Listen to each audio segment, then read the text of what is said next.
They had expected chains, hunger, and cold stone walls, yet the moment came when the first among them stepped forward into a chamber where steam curled softly and hot water poured from shining pipes above, defying every shadow of their dread. Greetings, listener, wanderer of hours and keeper of memory. Tell me in the quiet of the comment below where you sit, where you lie, as you hear these words, so that you may become part of the thread of voices across lands and seasons. And if this vault of recollection speaks gently to you, let your hand find the mark of subscription, that these stories may continue flowing as rivers do, nourishing unseen roots. The men entered as soldiers no longer, but as captives of war, boots heavy with mud that had hardened and cracked on long marches, uniforms frayed by wind and rain. Their minds prepared themselves for dark cells and scarce bread, for punishment disguised as necessity. Yet in the silence of arrival, what greeted them was not the gnash of cruelty, but an orderly space, barracks set in rows, and the faint, unfamiliar sound of water coursing through hidden veins of the camp. They looked at each other as if expecting a trick, and when the command came that they would be taken to bathe, some laughed bitterly, while others swallowed suspicion like a stone caught in the throat. Bathing, in the language of war, was not a promise of comfort, but of inspection, of humiliation, of cleansing before work, or before death. But here, something different unfolded. The corridor that led them was plain, yet a certain cleanliness clung to its walls. Their nostrils caught a faint scent not of decay, nor of filth, but of soap, sharp yet strangely sweet. The floor beneath their boots no longer crunched with dirt, but echoed slightly, as though beneath the surface were channels carefully built. Then, as a door opened, steam rose to meet them like a cloud from another world. It drifted in slow curls, carrying warmth across their chilled faces. Some blinked, others narrowed their eyes, unwilling to step forward into this mist that smelled of order, of industry, of something almost homely. One by one, they entered. The chamber was tiled, bright even in dim light, and above them the shining mouths of pipes glistened, each waiting to spill warmth. A command was spoken, curt yet not cruel, and levers were turned. From above cascaded streams of hot water, steady and endless, striking the ground in clear rivulets. The prisoners gasped, for many had not seen such abundance since boyhood, if ever. Water was a rationed treasure at home, where bombings shattered mains, where homes had no heat, where mothers carried buckets from wells or melted snow upon stoves. Here, in the place of their captivity, it flowed without restraint. They removed their clothes with awkward hands. Some hesitated, fearing a trap. The skin beneath was marked by weeks of hardship, grime caked in folds, lice crawling unseen. And when at last the water touched them, there came a collective exhale, as though a hidden breath had been held since the moment of surrender. Warmth spread across their shoulders, down their backs, between fingers stiff with cold. The shock was not of pain, but of comfort so sudden it unsettled them. Could this be meant as kindness? Or was it a strategy to break down their will not with lash or hunger, but with tenderness, with the revelation that their captors could offer more than their own land in its present ruin? They closed their eyes. For some, the rush of water brought memory of childhood summers, rivers and streams in valleys untouched by war. For others, it recalled the rare times when coal had been plentiful, when their families could heat water for bathing in tin tubs. These memories clung like the steam itself, half comfort, half ache. They stood silent, men once hardened by duty, now softened by streams that rinse dirt and doubt alike. Yet suspicion lingered. One whispered to another, "Why such generosity?" Another replied with a shrug, eyes lowered, as if admitting he could not answer. Their bodies warmed, but their minds circled the same cold question. Were they being shown this abundance so that their hunger for homeland would weaken? Or was it simply the order of the enemy, who valued hygiene as a part of discipline, even in the keeping of foes? Around them, the chamber echoed with sounds unfamiliar in war.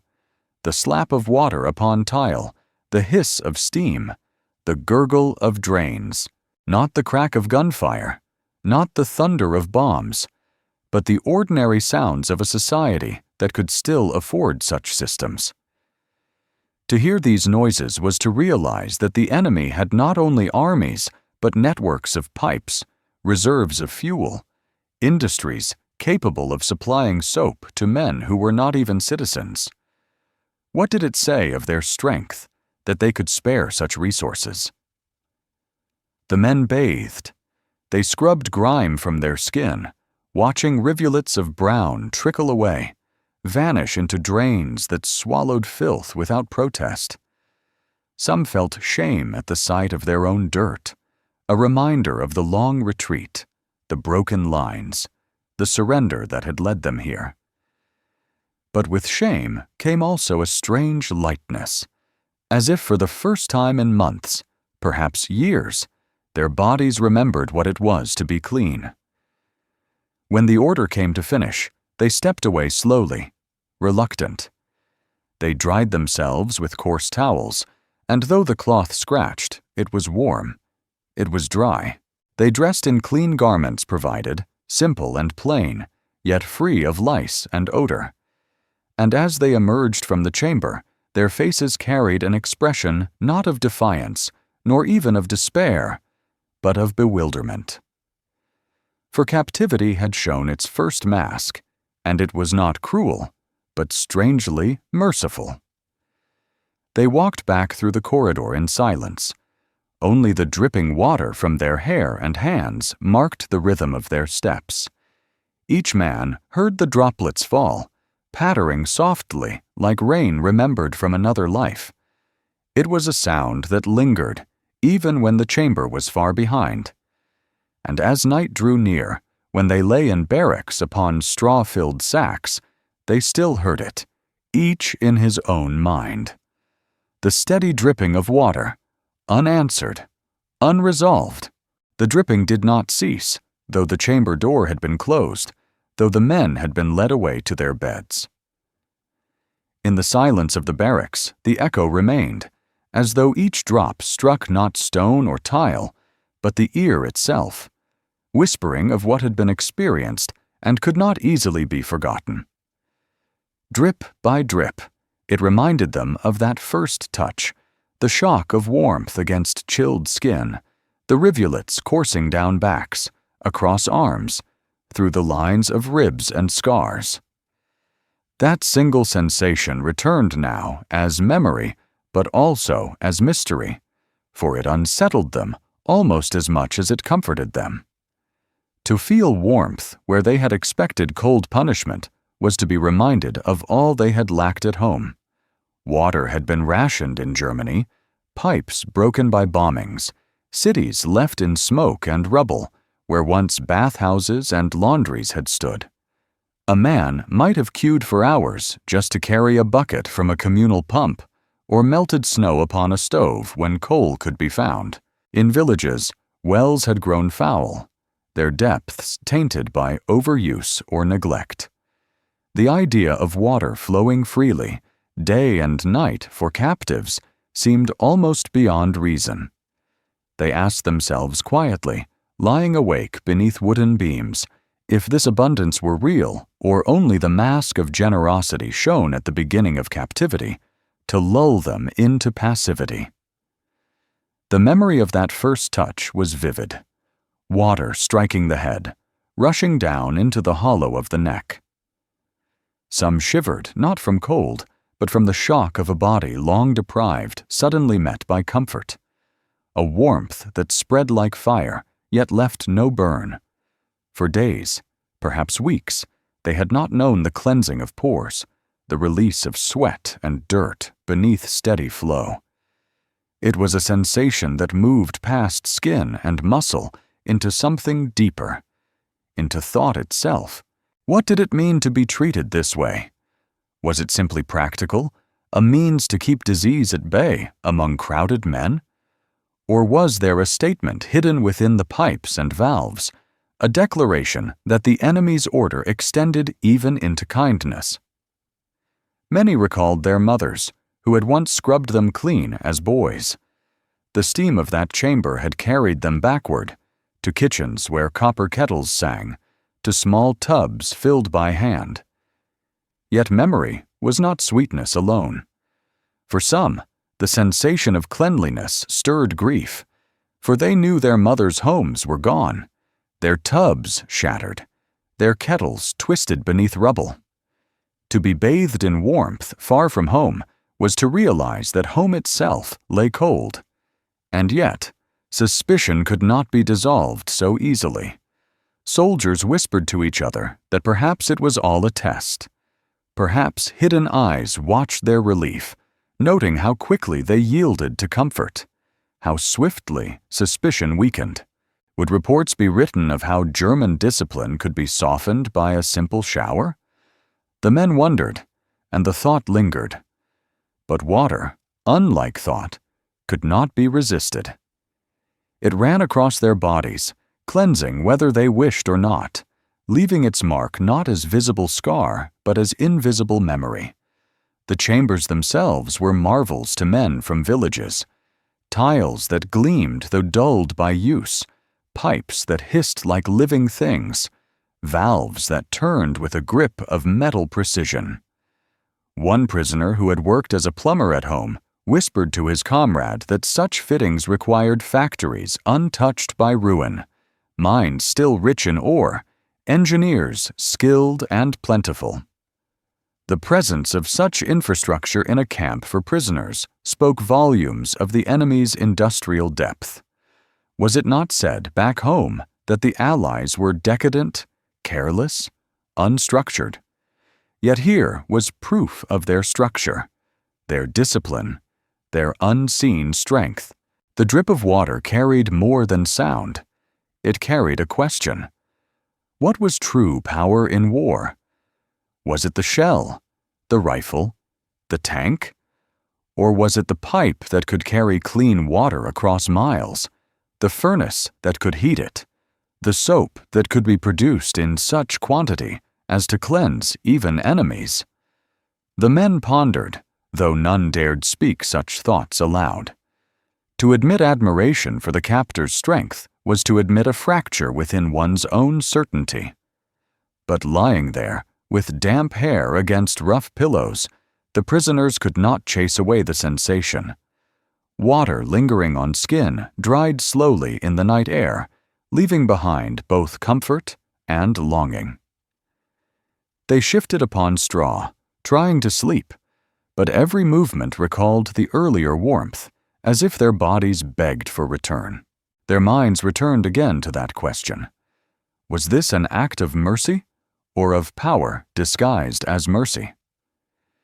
Hours stretched, punctuated by the sound of guards outside, by the rustle of blankets, by quiet coughs. Yet in each pause, the drip returned. It seemed to follow them from chamber to barrack, from waking to sleep, as though the pipes themselves whispered beneath the earth. And in those whispers lay the memory of contact, the sensation of water upon skin, a comfort that unsettled, a luxury that accused, a warmth that made them question not only their captors, but the fate of their homeland left behind. Thus the night passed, drop by drop, thought by thought. And when dawn drew near, with its faint gray light seeping through narrow windows, the men stirred, carrying in their minds not dreams of home, nor of battle, but of that single, lingering sensation of water falling, warm and unstoppable, upon skin long starved of such touch. The drip still echoed, unanswered, unresolved. The drip remained in memory, and from that drip rose the vision of steam, drifting, curling, soft as a veil that clouded sight yet revealed other things unseen. Steam was more than warmth in the chamber. It was the mist of recollection, the veil between present captivity and past landscapes now lost. As the prisoners sat in the dim barracks with morning pressing faintly against the shutters, they remembered through the rising haze not only the water that cleansed them, but the cities and villages they had left behind, where pipes no longer carried such blessings, where the air itself was filled with a different smoke. In those recollections, the steam of the shower became the smoke of ruins. They thought of Cologne, of Hamburg, of Dresden, of the countless smaller towns where the sky had burned red and water mains had burst beneath the weight of falling fire. Men remembered walking through streets where once fountains had sparkled and now lay shattered, dry bowls filled with rubble. Some had bathed as boys in public bathhouses, tiled rooms with communal tubs, the pride of their municipalities, built in years of civic ambition. Now those bathhouses stood gutted or gone, their tiles cracked, their basins filled with debris. To stand beneath a hot shower in captivity was to be thrust back into that knowledge that the homeland they had fought to defend could no longer offer what the enemy so casually gave. Steam obscured faces in the shower, and so too memory obscured the certainty of pride. Men remembered the propaganda of strength, the claims that their nation stood above all others in discipline, in modernity, in order. And yet here, in the very place of defeat, was a cleanliness more complete than most had known at home even before the war.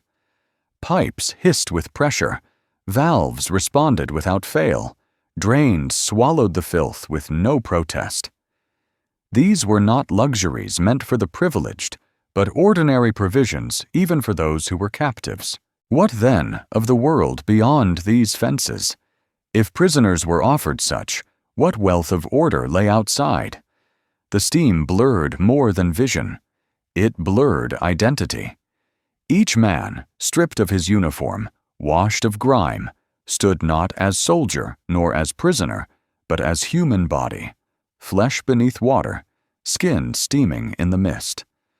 It was a reminder that war could clothe men in ranks and symbols, yet at the core they remained fragile, dirtied by hardship, cleansed by water.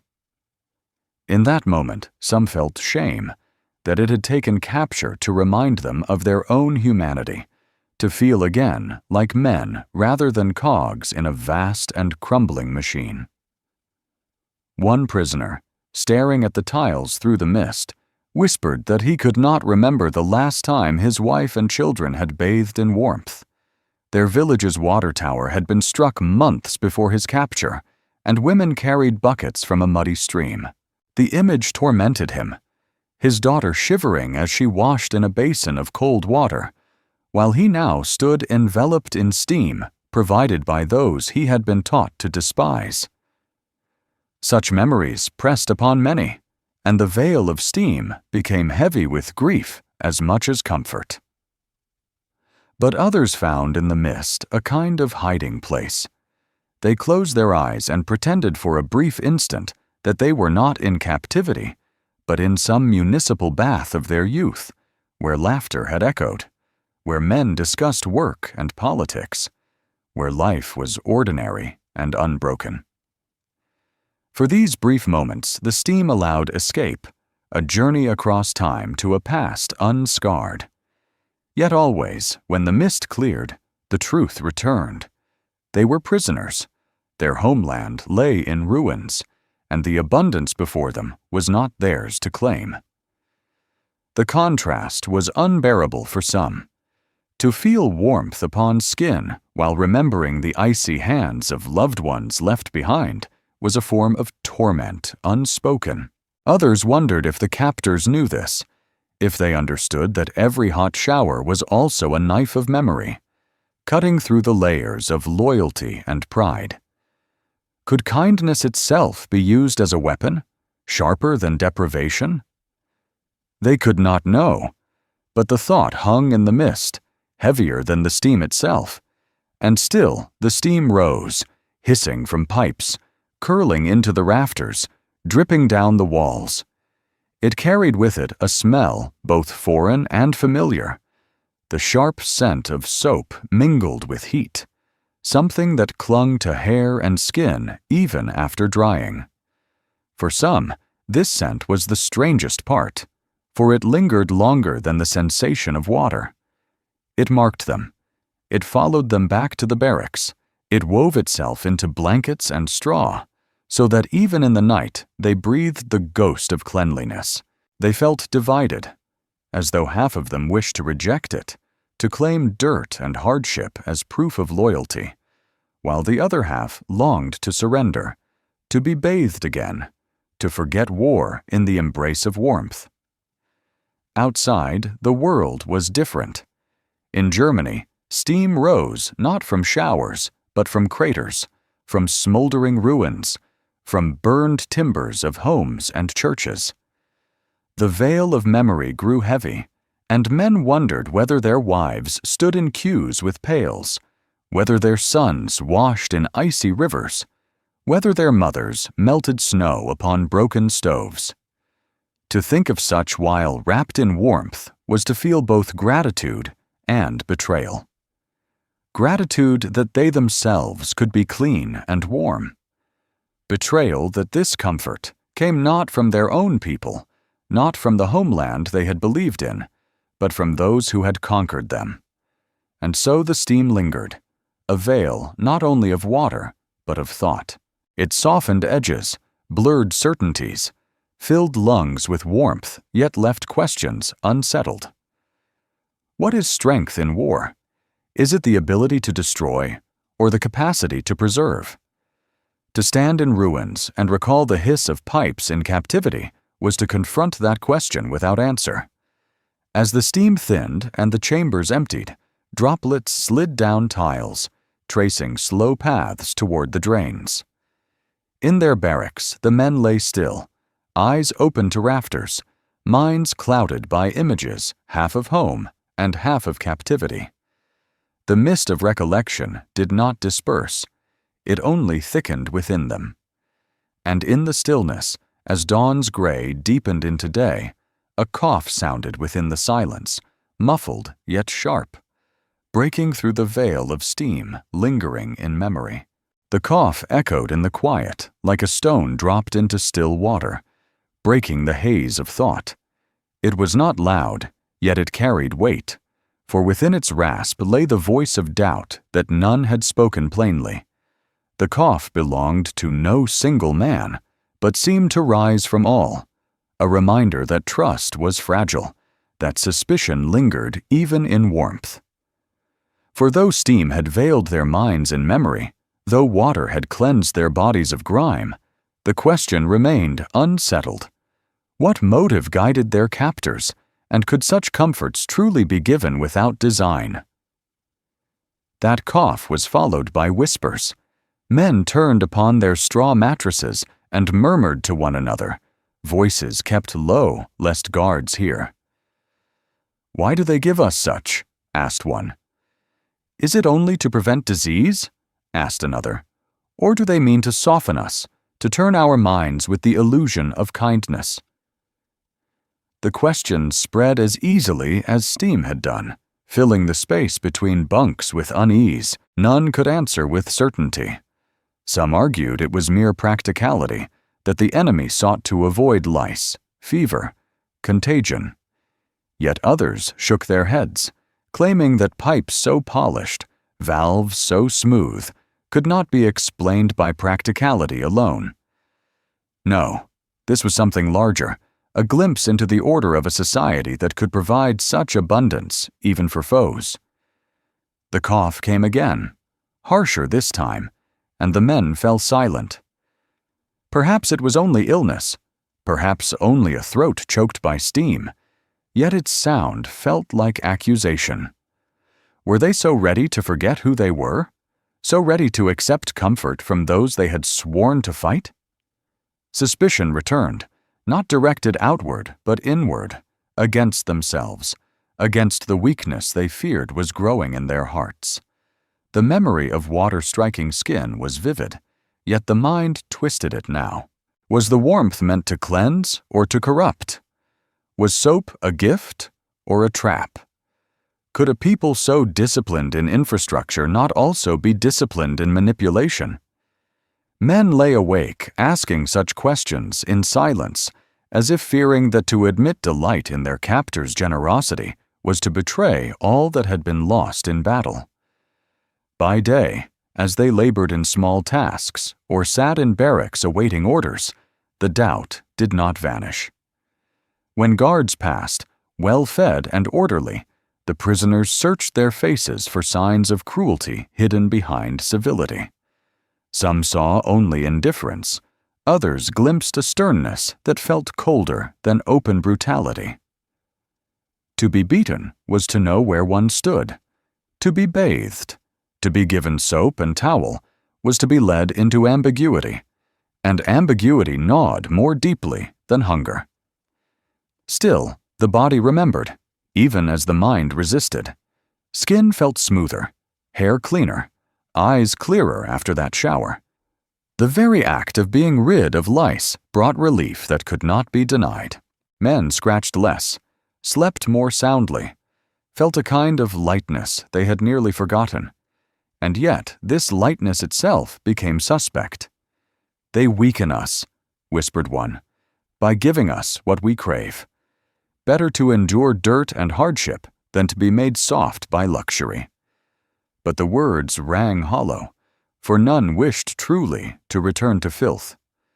The cough returned in the following days, not always from the same throat, yet always carrying the same reminder of doubt. In the dining hall, one coughed, and others turned, thinking of the showers, of the mist, of questions unresolved. In the yard, another coughed, and the sound echoed against fences, as though mocking the order of pipes beneath the ground. Coughs in wartime had long been signs of sickness, of cold, of weariness.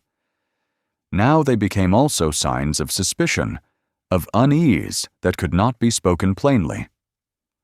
For the men began to wonder if their captors, in their unseen offices, recorded such things. Did they measure not only rations and labor, but also morale, also the change in a prisoner's spirit after comfort was given? The prisoners imagined reports written in tidy script. Subjects responded with astonishment to hot showers. Initial suspicion observed. Resistance appears weakened. Continued provision recommended. These imagined documents haunted them as much as hunger might have, for they felt themselves studied, their reactions part of some larger experiment. The hiss of pipes in memory grew sharper now, not soothing, but unsettling. Steam that had once seemed a veil of comfort now seemed a veil of deception. Soap that had once smelled of home now smelled of manipulation. The chambers that had gleamed with tile now gleamed too brightly, like mirrors reflecting weakness. And yet, when the time came again to bathe, men did not refuse. They stepped forward once more, hesitant yet compelled, unable to deny the body's need. Suspicion lingered, but the water fell regardless, indifferent to their doubts. This was the true torment, to distrust the very thing one longed for, to feel each drop as both gift and accusation, to stand beneath the warmth and wonder whether each sigh of relief marked a crack in discipline, a fracture in pride. The cough reminded them, even as steam clouded vision, that every comfort was double-edged. When the showers ended and silence returned, the pipes cooled. Their hiss faded into stillness, a low groan of metal settling as water retreated into unseen places.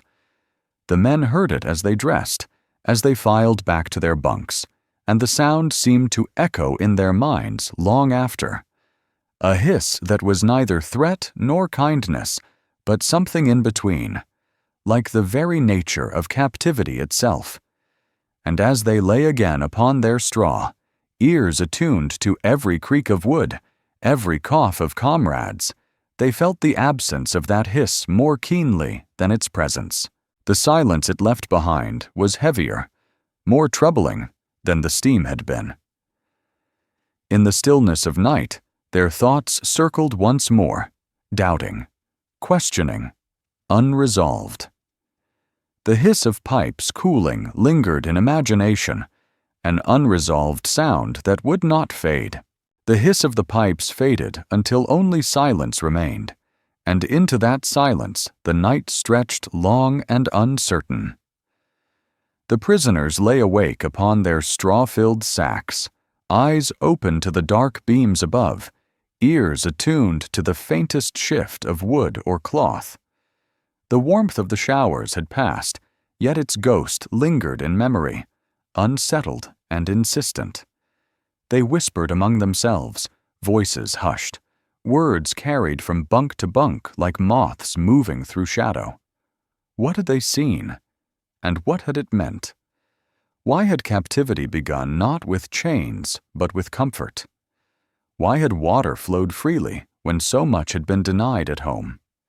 Each man framed the question differently, but all circled the same point, that their captors had revealed strength not through weapons, but through ordinary abundance. One voice whispered that perhaps the enemy sought to humiliate them, to show that Germany, once proud of its engineering, could no longer provide for its own, while even prisoners were given luxuries abroad.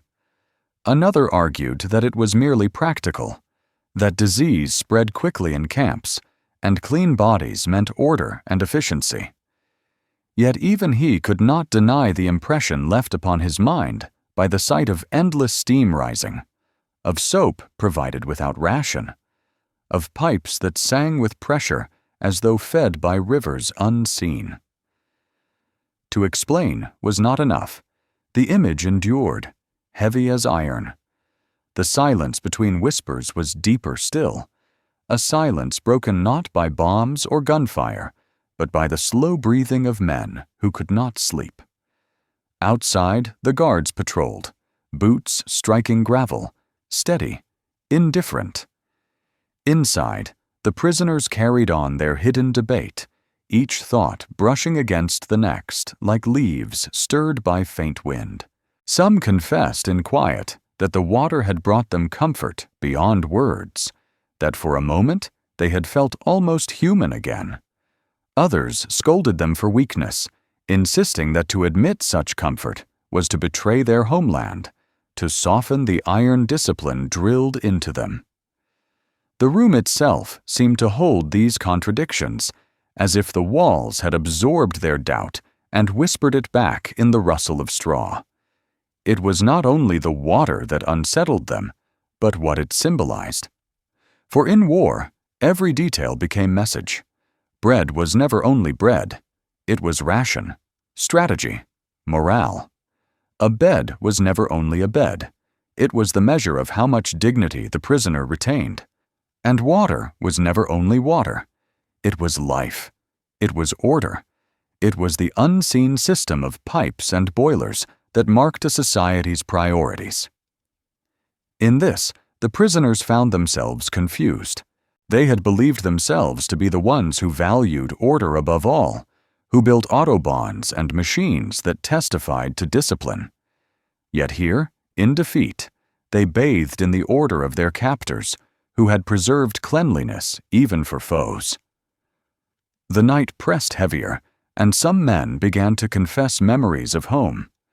A farmer spoke of the well in his village that had dried to a trickle, leaving his family to walk miles for water.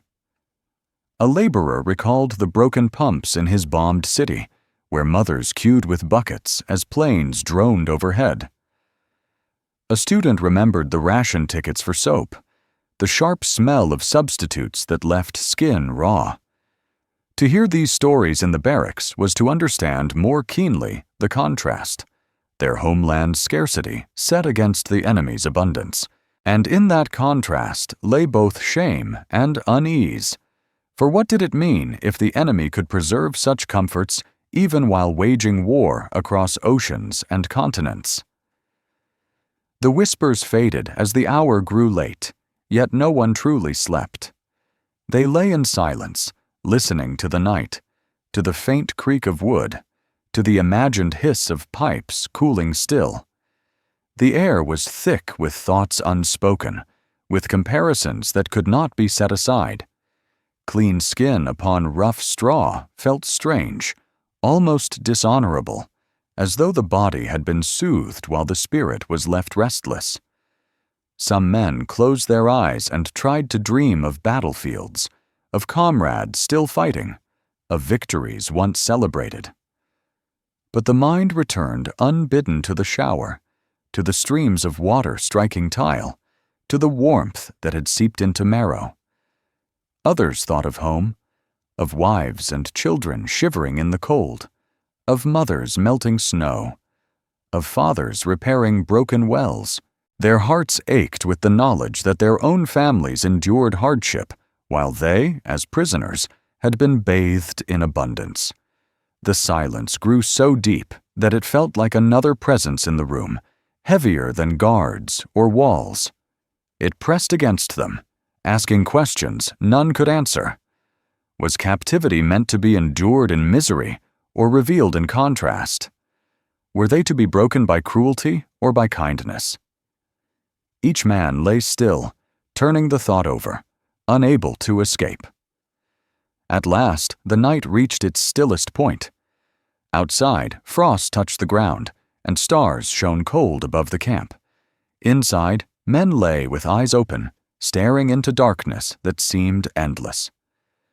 No answers came, only the rhythm of breath, the occasional sigh, the faint shuffle of cloth, and beneath it all, beneath even silence, each man heard still the hiss of water remembered, the whisper of steam, the drip of pipes cooling into stillness. The night was long, but dawn would come, and with dawn, new routines, new revelations, new doubts. For silence before dawn is never only silence. It is the weight of what has been seen, the anticipation of what will come. And so they waited in that silence, the camp holding its breath, as though the world itself paused between darkness and light. The silence before dawn deepened until it could no longer hold, and into it crept the first faint sounds of morning. A guard's boot struck gravel outside, measured and unhurried. A door hinge groaned somewhere in the camp, metallic and weary. Within the barracks the prisoners stirred, blankets pulled back, eyes adjusting to the dim gray that filtered through narrow panes. The night of whispers had left them restless, yet the day demanded its rhythm, and rhythm in captivity was not a choice but a duty. They rose to the call, though it was not harsh, only firm, and filed out toward the washrooms. The strangeness of the previous day returned with a new face, for now they discovered that cleansing was not to be a rare indulgence, but part of their routine, expected and enforced with the quiet insistence of order. Water basins lined the walls, soap distributed without quarrel, razors provided for shaving. Some stared at these instruments as though they were relics from another life. To be given a razor was to be reminded of mornings at home, fathers scraping faces before work, brothers trimming beards before gatherings. The act of shaving in captivity felt disjointed, as though time had folded back on itself and the ordinary had returned in an extraordinary place.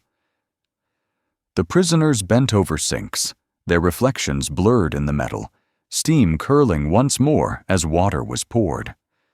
The sensation of cold water upon the face after the warmth of showers startled them, sharp and awakening. They drew the blades carefully across stubbled cheeks, listening to the faint rasp. It was not a sound of war, but of civilian life, of offices and kitchens, of markets and schools. Each stroke of the razor seemed to scrape away not only hair, but the grime of soldiering, leaving behind faces more vulnerable, more familiar. Some hardly recognized themselves, clean-shaven for the first time in months, perhaps years. This insistence upon cleanliness bewildered them. Was it discipline? A measure of control? Or was it something deeper, a cultural difference that revealed how their captors understood order? In their homeland, especially as war dragged on, hygiene had become a matter of survival rather than pride. Soap was scarce, water scarcer, and men often wore dirt as a second uniform. Here, however, filth was not tolerated, even in the lives of enemies. To keep prisoners clean was to maintain the camp itself in order, as though the very idea of civilization demanded that dirt be banished, lice eradicated, odors removed. The men whispered of this too, as they dried their faces with coarse towels. One murmured that perhaps the Allies feared disease, that epidemics could spread from camp to countryside. Another countered that it went beyond fear. The facilities were too well kept, the supplies too abundant, the routine too ingrained to be mere prevention. No, this was habit, a habit rooted deep in the captor's way of life. To them, cleanliness was not luxury, but expectation, not concession, but foundation. The prisoners felt both humbled and unsettled. To be compelled to shave, to wash, to groom, was to be treated not as beasts, but as men, yet also as subjects of another order. Their captors did not simply hold them with fences and rifles. They shaped them with routines, with expectations of hygiene and discipline. It was a subtler form of power, one that reached beneath skin into the very sense of self. For each morning, as they bent over basins, they were reminded that they were no longer soldiers of their own nation, but bodies managed by another's system. And yet, as the cold water cleared their eyes, as the razor smoothed their cheeks, as the scent of soap clung to their hands, they could not deny a certain relief. The night had been restless, their minds circling doubts, but morning left them sharper, steadier. Cleanliness lent clarity, though it also reminded them of contrast. For in their homeland, civilians woke not to such order, but to rubble, to broken pumps, to queues and scarcity. Here in captivity, they found the rhythm of hygiene restored, while their families lived among ruins. The irony pressed heavy upon them. After washing, they marched back across the yard, boots striking damp earth. The air was cold, carrying with it the smell of dew and faint smoke from distant kitchens. The camp was quiet except for these simple sounds, yet within each man's mind a tumult stirred. To be forced into cleanliness was strange punishment, if punishment it was. Was it meant to mock them? To suggest that their captors valued them more than their own homeland could? Or was it simply the manifestation of a culture that could not conceive of life without such routines? The prisoners could not know, but each step upon wet ground reminded them of the mystery. Back in the barracks, faces clean and hair damp, they sat upon bunks and looked at one another. The change was subtle, yet unmistakable. Lines of dirt had vanished, cheeks shone faintly, eyes looked clearer. For the first time in many months, they resembled the men they had once been before endless marches, before trenches, before capture. The sight was unsettling. To recover a glimpse of their former selves was to remember how far they had traveled from that life, and how uncertain the path forward remained. Some smiled faintly, embarrassed by the softness of their appearance. Others scowled, insisting that it was another trick, that cleanliness dulled resolve. Yet none could escape the fact that they felt different, lighter, as though the weight of dirt and fatigue had been lifted, if only for a day. The silence of dawn had broken into the order of routine, and the routine itself was reshaping them. Outside, footsteps sounded upon wet floors as guards moved from building to building. The echo of those boots carried into the barracks, a reminder that every act was observed, every routine enforced. The prisoners sat still, hearing the rhythm of those steps, steady as a metronome, guiding the pace of their captivity. Footsteps on wet floors, neither hurried nor hesitant, neither cruel nor kind, only constant. And in that constancy lay another form of power, the quiet insistence of order that pressed upon them each day. The sound of those footsteps lingered, a rhythm unresolved, leading them onward into another day of captivity where the ordinary became extraordinary, and even washing at dawn carried meanings too heavy to dismiss. The footsteps upon wet floors echoed like a drumbeat, and in that rhythm the prisoners heard another march, one not of orderly camp routines, but of endless roads stretching back through years of war. Each step upon the damp wood or gravel yard summoned memory of boots striking mud, of columns trudging through rain, of endless miles burdened by rifles and packs. The contrast between those marches of hardship and the ordered hygiene of captivity pressed heavily upon them, as though the very sound of the guards' steps reminded them of the journey that had delivered them here. In those memories, mud clung thick to soles until every stride was like lifting a stone. Uniforms grew heavy with rain, never drying fully, stinking of damp wool and sweat. To march for days without proper washing was to carry filth as an added weight, pressing into every fold of cloth, every crease of skin. Men remembered the sores that formed, the lice that spread unchecked, the way comrades coughed through nights without relief. Filth became not an accident, but a constant companion, one they had accepted as part of soldiering. Yet here, in the custody of their captors, filth was not permitted. Cleanliness was demanded. The difference was bewildering, even unsettling. They recalled bivouacs where puddles served as mirrors, trenches where stagnant water gathered, foul and green. There, washing meant splashing a face with icy muck or rubbing hands with handfuls of snow. To bathe was a dream, to shave a rarity, to change into clean clothes almost unimaginable. They remembered how pride had been measured not by cleanliness, but by endurance. Who could bear the stench? Who could march on without complaint? Who could ignore lice crawling at the edge of vision? That had been their world, harsh and unrelenting. Yet now, the world was inverted. Their captors required them to wash, to shave, to present themselves not as hardened survivors, but as orderly men.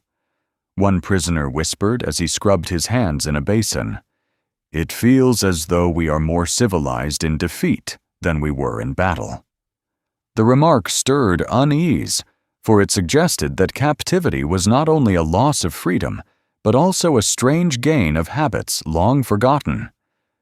Could this be true, that war stripped them of cleanliness, while defeat restored it? The thought unsettled them, for it suggested that what they once considered strength might have been a form of decay. The footsteps of guards continued, steady, as though marking the pace of thought. Some prisoners tried to ignore them, but the rhythm would not cease. Each step upon wet floorboards recalled the marches of old, the blisters, the hunger, the ragged lines that dwindled as men fell away. They remembered comrades lost not to bullets, but to exhaustion, disease, infection born of filth. They remembered nights in barns, in ditches, in burned-out shells of houses, where sleep was broken by scratching at lice, by coughing lungs, by the stench of unwashed bodies pressed close. And in that remembering, the order of the camp seemed at once merciful and cruel. Merciful in that it removed such misery. Cruel in that it revealed how unnecessary that misery had been when compared to what the enemy had managed to provide. Some prisoners wondered aloud whether discipline and cleanliness was itself a weapon of war. The Allies had built systems not only to arm their soldiers, but to keep them healthy, to keep them clean, to ensure that even prisoners were not left to rot. Did such habits explain the endurance of their armies, the persistence of their advance? Could pipes and drains, soap and water, be as decisive in battle as tanks and guns? These questions circled, whispered in low tones, never answered. The memory of marches weighed on them in other ways, too. To recall those days of hardship was to remember comrades who had died along the road, whose bodies were left behind in ditches or carried no further. Cleanliness in captivity sharpened the ache of those memories. To feel fresh again, to be rid of lice, was to realize what might have been spared had such order been possible in the field. Grief mingled with envy for the dead, who would never know such simple relief, and grief for the fact that it came only after surrender. Yet not all resented it. Some found in the routines a faint dignity, a thread of humanity preserved. To march in filth was to be reduced to beast, crawling with vermin, reeking of sweat and rot. To march now across the yard, faces clean, clothes laundered, was to resemble once more the men they had been before the war consumed them. Even if that dignity was given by captors, it was dignity nonetheless, and a few clung to it quietly, as though it were a secret treasure. Still, the question remained unresolved. Was enforced cleanliness a kindness or a subtle form of domination? Were the guards' footsteps on wet floors the sound of mercy or the measure of control? The prisoners could not say. The sound persisted, echoing in their ears long after the patrols had passed, long after the basins had drained. It became like the sound of marches past, yet altered, softened, directed by a different hand. As the day wore on, work details were assigned, meals distributed, hours filled with the monotony of captivity. Yet always the memory of those footsteps returned, echoing within their minds like a rhythm they could not escape.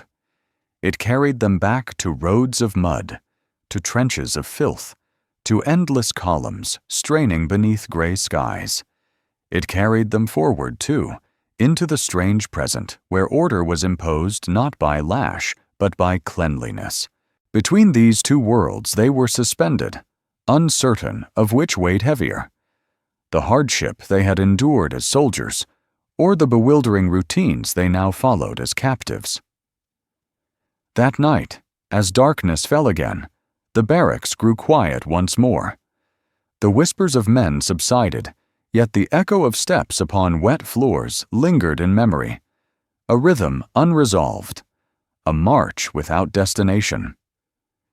And as silence deepened, a door creaked open somewhere in the camp, its sound long and uncertain, as though another threshold awaited them beyond the rhythm of their days. The creak of the door lingered in their ears, stretching long like the sound of wood that had held back more than passage, as if it opened not only a threshold of space, but of thought.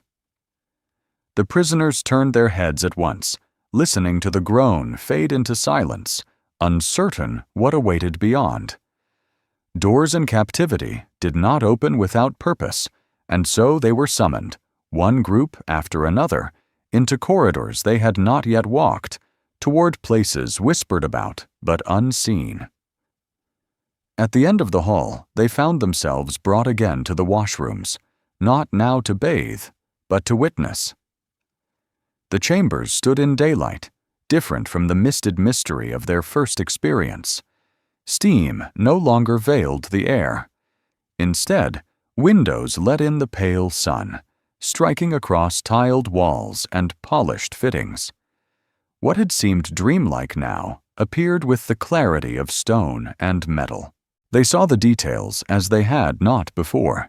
White tiles set in orderly lines, some cracked yet clean, pipes running like veins along the ceiling, valves fitted neatly, drains without overflow. The sight silenced them. One guard gestured without words, inviting them to look, to see the place as it was. The prisoners stepped hesitantly inside, boots clicking against the hard floor. There was no sound of rushing water, only the faint echo of their movements and the memory of showers past. In the stillness, every feature of the room stood out with sharpness: the gleam of metal, the scent of soap lingering faintly, the dry hiss of pipes waiting for command. For many, it was the first time they had seen such facilities so complete. Villagers who had grown up with wooden tubs and hand pumps stared with open mouths at the network of plumbing above them. A man who had worked as a mason shook his head slowly, noting the care with which tiles had been laid, the skill of those who had built them. Another, once a factory laborer, murmured about the quality of the fittings, how each joint spoke of precision in manufacture. To see such things in a place meant for captives was to be reminded that these systems were not ornaments, but ordinary, woven into the life of their captors like breath itself. The men moved slowly along the rows of basins, the rows of showers. Some bent to touch the pipes, feeling their smoothness, their strength. Others crouched near drains, tracing with fingers the grooves where water vanished. They examined the valves, the levers, the handles, small pieces of metal that turned so easily, yet commanded rivers of heat and flow. In these details, they saw not only cleanliness, but the unseen industry behind it. Foundries that shaped the metal, factories that polished and packaged, trains that delivered, workers who fitted them into place. To think of such labor being devoted to the comfort of prisoners was to glimpse a society that valued order even in its enemies' captivity. The tiled walls gleamed faintly in the sunlight, and the reflection cast upon them seemed to some like mirrors. They saw their own figures dimly, cleaner now, faces sharper after weeks of routine washing. To stand before such reflection was to realize again how much of their soldiering had been spent in filth. A few turned away, ashamed of how ordinary and vulnerable they looked when stripped of grime. Others stared longer, as though searching for themselves in the gleam, seeking the men they had once been before war consumed them. The guard spoke few words, only a gesture here and there, but his presence reminded them that this inspection was no indulgence. It was discipline. They were to understand that such order was expected, maintained, enforced. To keep the chambers clean, to respect the systems, was not a choice, but a rule. The prisoners absorbed this silently, knowing that disobedience would be noticed, that dirt left behind would be punished. Yet punishment here did not take the form of lash or chain, but of enforced care, of responsibility for the very facilities that bewildered them. The scent of soap clung still in the air, faint yet sharp, the remnant of use. It drifted into their nostrils, carrying with it the memory of showers, the touch of lather upon skin. Soap was more than cleanliness. It was industry pressed into small bars, rationed carefully in their homeland, abundant here. The smell stirred unease, for it reminded them of scarcity at home, of substitutes that crumbled quickly, of gray cakes that left hands raw. Here, the fragrance was sharper, cleaner, more plentiful. The difference spoke louder than words, louder even than the creak of doors or the hiss of pipes. The men stood still, letting their eyes move across the room, letting the details settle into memory. They knew that these images would follow them, would linger even more vividly than battles fought. For battles were chaos, noise, smoke. Here was silence, order, structure. And in that structure lay a quiet power, the kind that did not roar but endured. The inspection ended as quietly as it began. The guard gestured once more, and the men filed out, boots again striking the floor with faint echoes. They walked back into corridors, into daylight, into the fenced world of their captivity. Yet the image of polished pipes, of tiled walls, of drains ready to swallow water remained with them. They carried it back into the barracks, carried it into the rhythm of work and meals, carried it into the silence of night. And when they lay upon their bunks once more, the memory returned not in sight but in scent. For faint upon their hands, upon their clothes, upon their very skin, lingered the smell of soap, sharper now in the stillness, as though it had followed them like a shadow. The faint scent of soap clung to them even as the door closed behind, a trace that could not be shaken off with dust or time. In the barracks it drifted faintly in the air, sharper than straw, sharper than wood, sharper even than the breath of weary men who lay upon their bunks. They lifted their hands unconsciously to their noses, drawn by the fragrance, and in that simple act found themselves carried back across miles to another world, the homeland where soap had become scarce, a treasure more coveted than coin. They remembered queues outside shuttered shops, mothers clutching ration tickets, children waiting with pale faces for a single bar that might last weeks. They recalled the substitutes that had been offered, gray and brittle, crumbling in the hand before they could lather. These substitutes often burned the skin, leaving it red and raw, their sharpness not of cleanliness, but of chemicals mixed hastily in factories pressed to the edge. Soap had once been an everyday object, forgotten in its abundance, yet war had turned it into a marker of scarcity, a silent emblem of collapse. Some remembered how soldiers' kits were issued with small fragments, wrapped in coarse paper, meant to last far longer than possible. Men would shave pieces from those fragments, sharing them among comrades, dissolving them carefully in basins of cold water. To see real soap now, whole and abundant, distributed even to captives, felt almost surreal.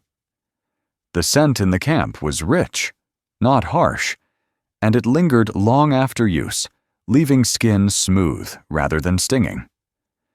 The difference was undeniable. One man whispered that he had last seen a true bar of soap in his mother's kitchen, before the bombings grew frequent. She had hoarded it, saving it for the rare occasion when guests might visit, though few ever came. Another recalled how his wife had traded bread for soap on the black market, sacrificing food for the dignity of cleanliness. Such memories rose unbidden, drawn forth by the faintest whiff that lingered on their fingers.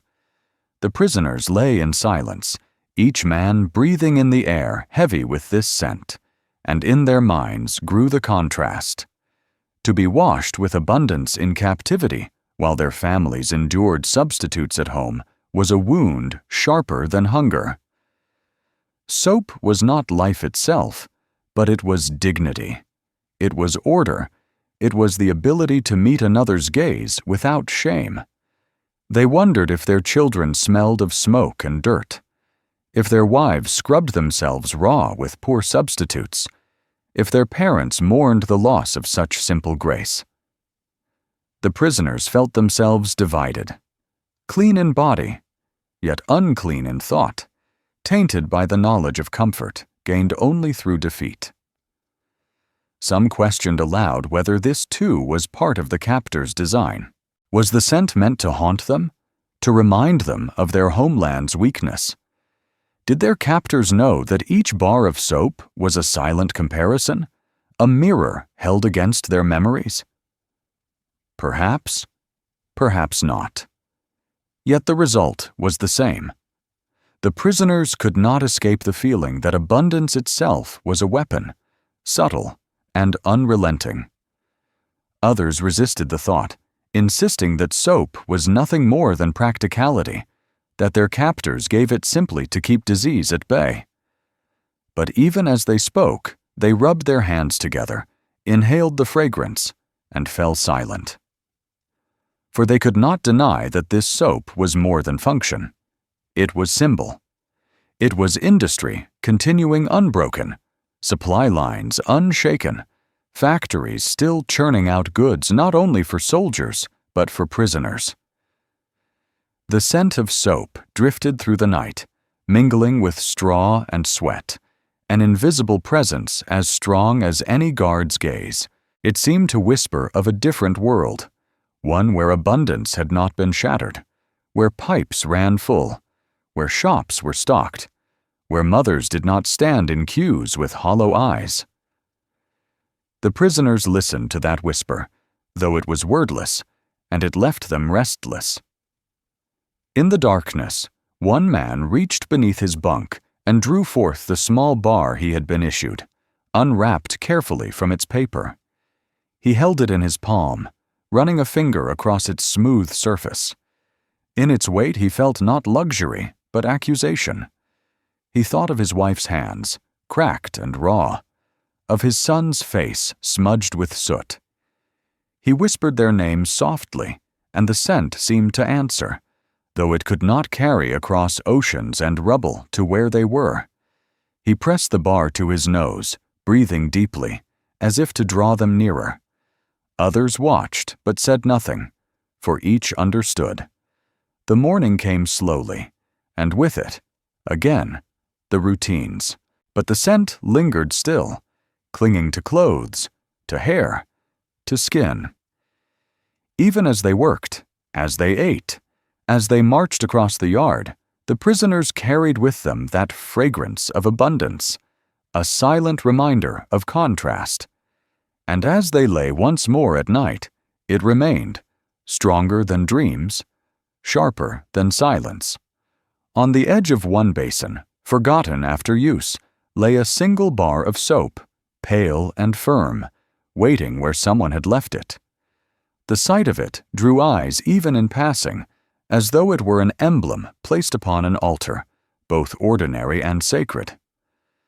No one touched it at first, hesitant, reverent, fearful of claiming what was not theirs. Yet all saw it, and all remembered the scarcity of home.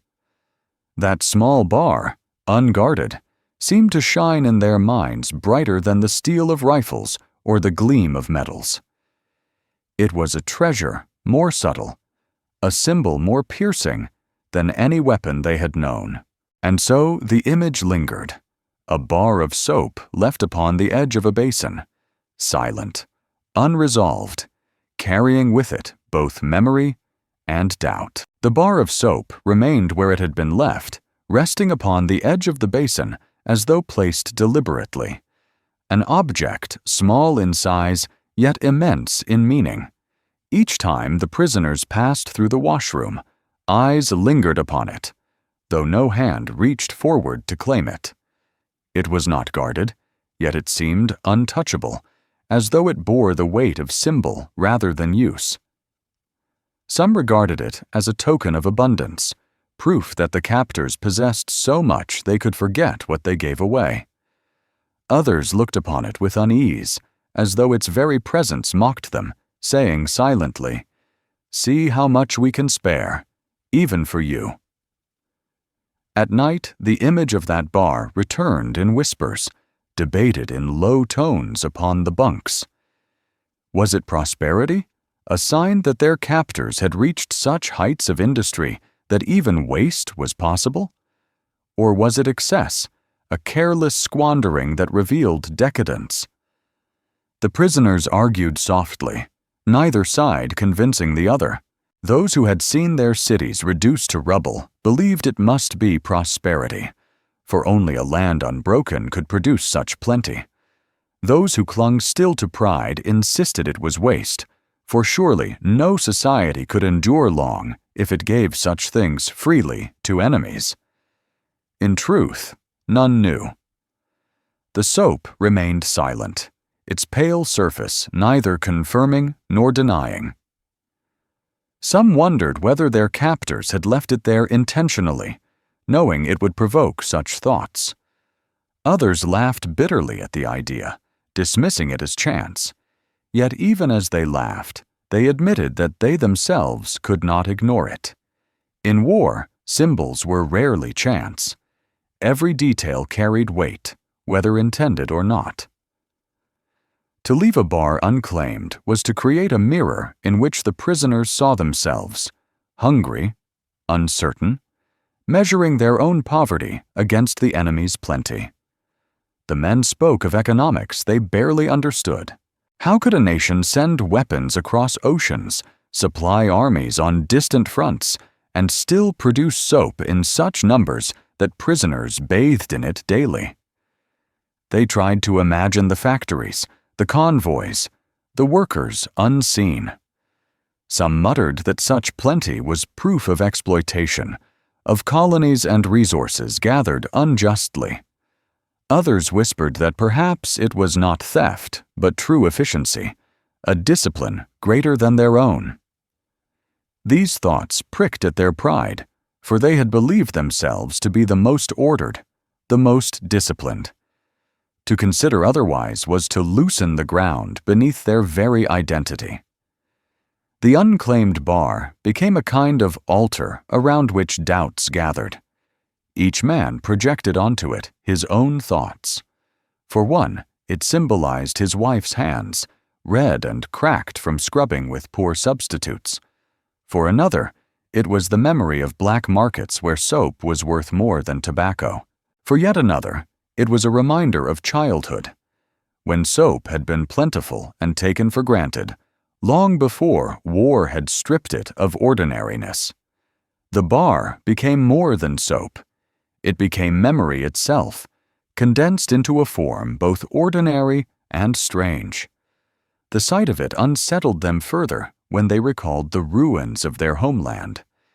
How could such luxuries be forgotten in a camp when entire cities lay without clean water? Was this not injustice? And yet, if their captors could provide such abundance even to enemies, was it not also proof of a strength undeniable? The prisoners turned these questions over in silence, never finding rest, never reaching conclusion. One evening, as they filed past again, a man reached out impulsively and touched the bar. His fingers pressed lightly against its surface, leaving a faint mark of dampness. He did not take it, only touched it, and withdrew quickly. Yet the act was enough.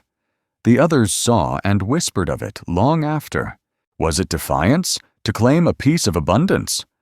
Or was it surrender, to acknowledge desire? The bar remained, but now it bore the trace of human need, a silent reminder that no symbol is safe from touch. In their bunks, the prisoners spoke of drains and pipes, of how water swirled and carried away what was left. They thought of the soap dissolving, vanishing in the current, its substance lost, yet its meaning lingering. They imagined the swirl of water down into unseen channels, twisting, spiraling, carrying with it dirt, lather, fragments of what they had touched. They wondered whether their own thoughts, their own doubts, were being carried away as well, drawn down into some hidden drain where all meaning dissolved. For in the swirl of water they saw the cycle of their days, dirt removed, cleanliness restored, yet never permanence. Tomorrow they would soil again. Tomorrow they would wash again. Nothing resolved, only repeated. And in that cycle lay the truth of captivity. Days spiraling downward into sameness, nothing lost entirely, nothing gained forever. The bar of soap remained, pale upon the basin's edge, watching silently as water swirled into drains. Its presence unsettled them, not because it was used, but because it endured. They turned away from it, yet carried it in their minds, a pale emblem that hovered in thought long after sight had gone. And as the evening deepened, the drains whispered softly, carrying away the remnants of the day. The prisoners listened in silence, hearing the swirl of water vanish into depths unseen, as though it were carrying their unspoken doubts with it. Yet no drain could swallow them fully. The doubts remained, lingering in the air like steam, unresolved. The swirl faded into silence, but its image lingered still, circling in their minds like water that never found rest. The swirl of water lingered in their minds long after the drains had swallowed it, a spiral vanishing into depths unseen. It became a kind of meditation, for in that endless circling they recognized the pattern of their own days. Captivity was not a straight line, but a cycle, a return and return again. Dirt gathered, dirt removed, hunger endured, hunger appeased, whispers spoken, whispers silenced. Each day erased the last, yet also repeated it, as though they were caught in the same spiral that turned water into disappearance. The act of cleansing was not final. It was ritual, repeated endlessly without conclusion. In the mornings they rose, washed, shaved, and combed themselves as required. In the evenings they returned to basins or showers, lathered once more with soap, and watched again as filth drained away. At first the routine felt like relief, a restoration of dignity long denied. But as days passed, the men began to sense how it bound them. Cleanliness, repeated endlessly, became a reminder not of freedom but of control. Each cycle showed them that their captors shaped even the smallest details of life. To bathe was not a choice, but an expectation. Even the swirl of water was not their own, but part of a system that guided them without pause. And yet, beneath that unease lay another current. To be clean was to feel lighter, clearer, less burdened. The memory of marches in filth grew sharper when contrasted with the present. The sores that once festered, the lice that once crawled unchecked, these had vanished. Health returned in small ways. Coughs grew softer, fevers rarer.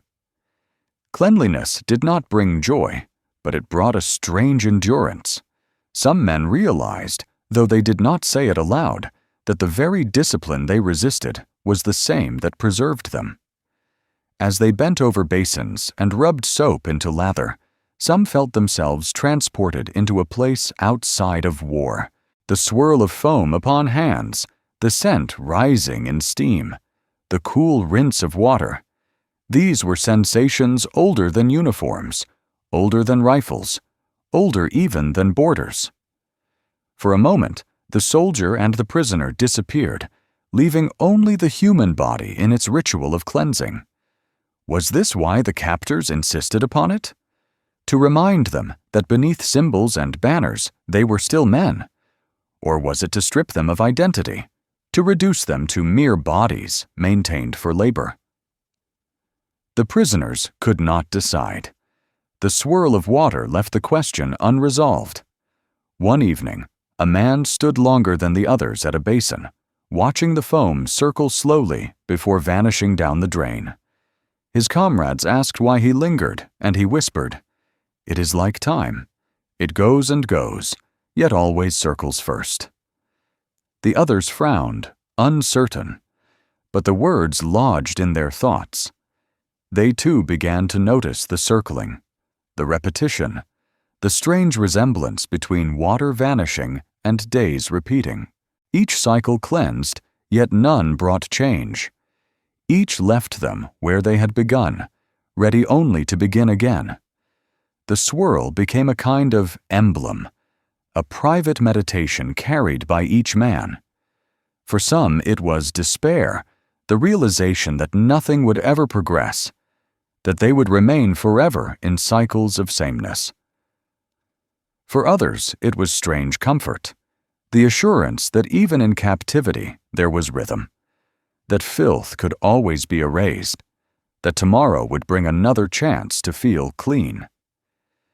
They did not agree on its meaning, yet all felt its presence. The drains whispered to them as clearly as any guard, reminding them of their place in the spiral of captivity. At night, lying upon their bunks, they still heard it. Though the basins were empty, though the drains silent, in memory the swirl continued. It turned in their thoughts as the day turned into night, as night turned into day. Some wondered whether freedom itself was different, whether life beyond the fences was also nothing more than cycles repeated until death. Had not their own years of soldiering been the same? March, fight, rest, march again? Was captivity so different, or only clearer in its patterns? The questions hung in the dark, unanswered. From time to time, laughter drifted through the barracks, fragile yet persistent. The men did not laugh at jokes, for there were few, but at memories shared, at absurdities recalled, at small reliefs that surfaced unexpectedly. The sound of laughter mingled strangely with the swirl of memory, light breaking through the weight of repetition. It was as if the cycle itself allowed such release, permitting brief moments of levity before folding back into silence. The laughter was faint, brief, yet it echoed longer in their hearts than in their ears. And so the swirl of water carried them not only into despair, but also into reflection, into memory, into laughter that rose fragile and vanished quickly. They realized that the cycle was not only burden, but possibility, that even repetition could yield moments unforeseen. Still, none could answer the larger question: was this cleansing meant to preserve them, or to erase them? Did the captors wish them to remain strong, or to be reshaped into something new? The swirl gave no reply. It only turned and turned, vanishing always into silence. The image of circling water lingered in their minds as they lay in the dark, eyes open to rafters, listening for sounds that never came. And then, from somewhere in the barracks, a voice chuckled softly, followed by another, until faint laughter rose like smoke from embers, fragile yet alive.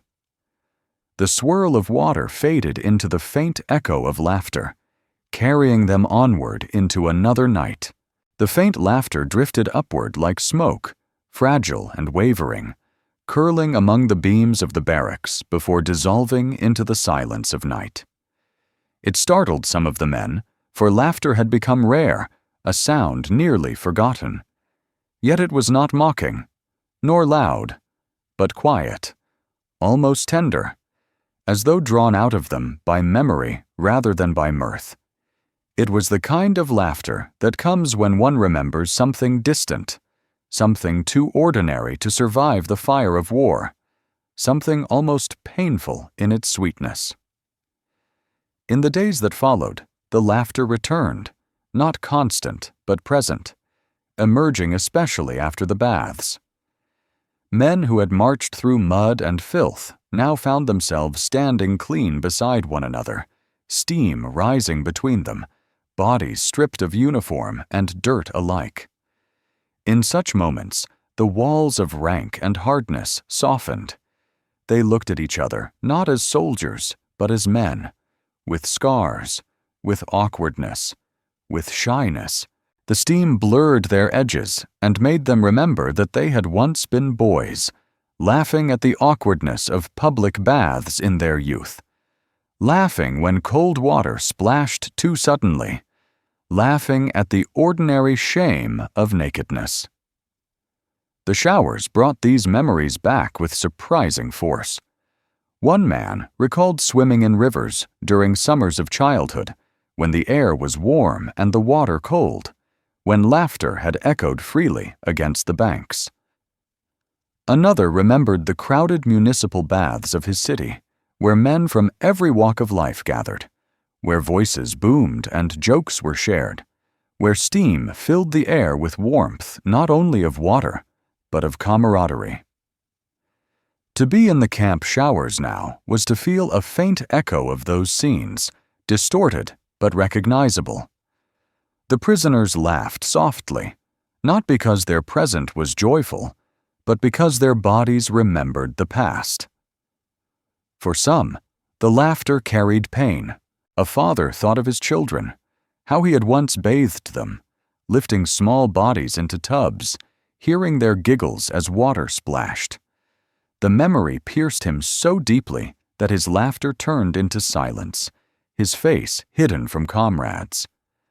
Another thought of his wife, of evenings when water was heated upon the stove, when they bathed together in tenderness after long days of labor.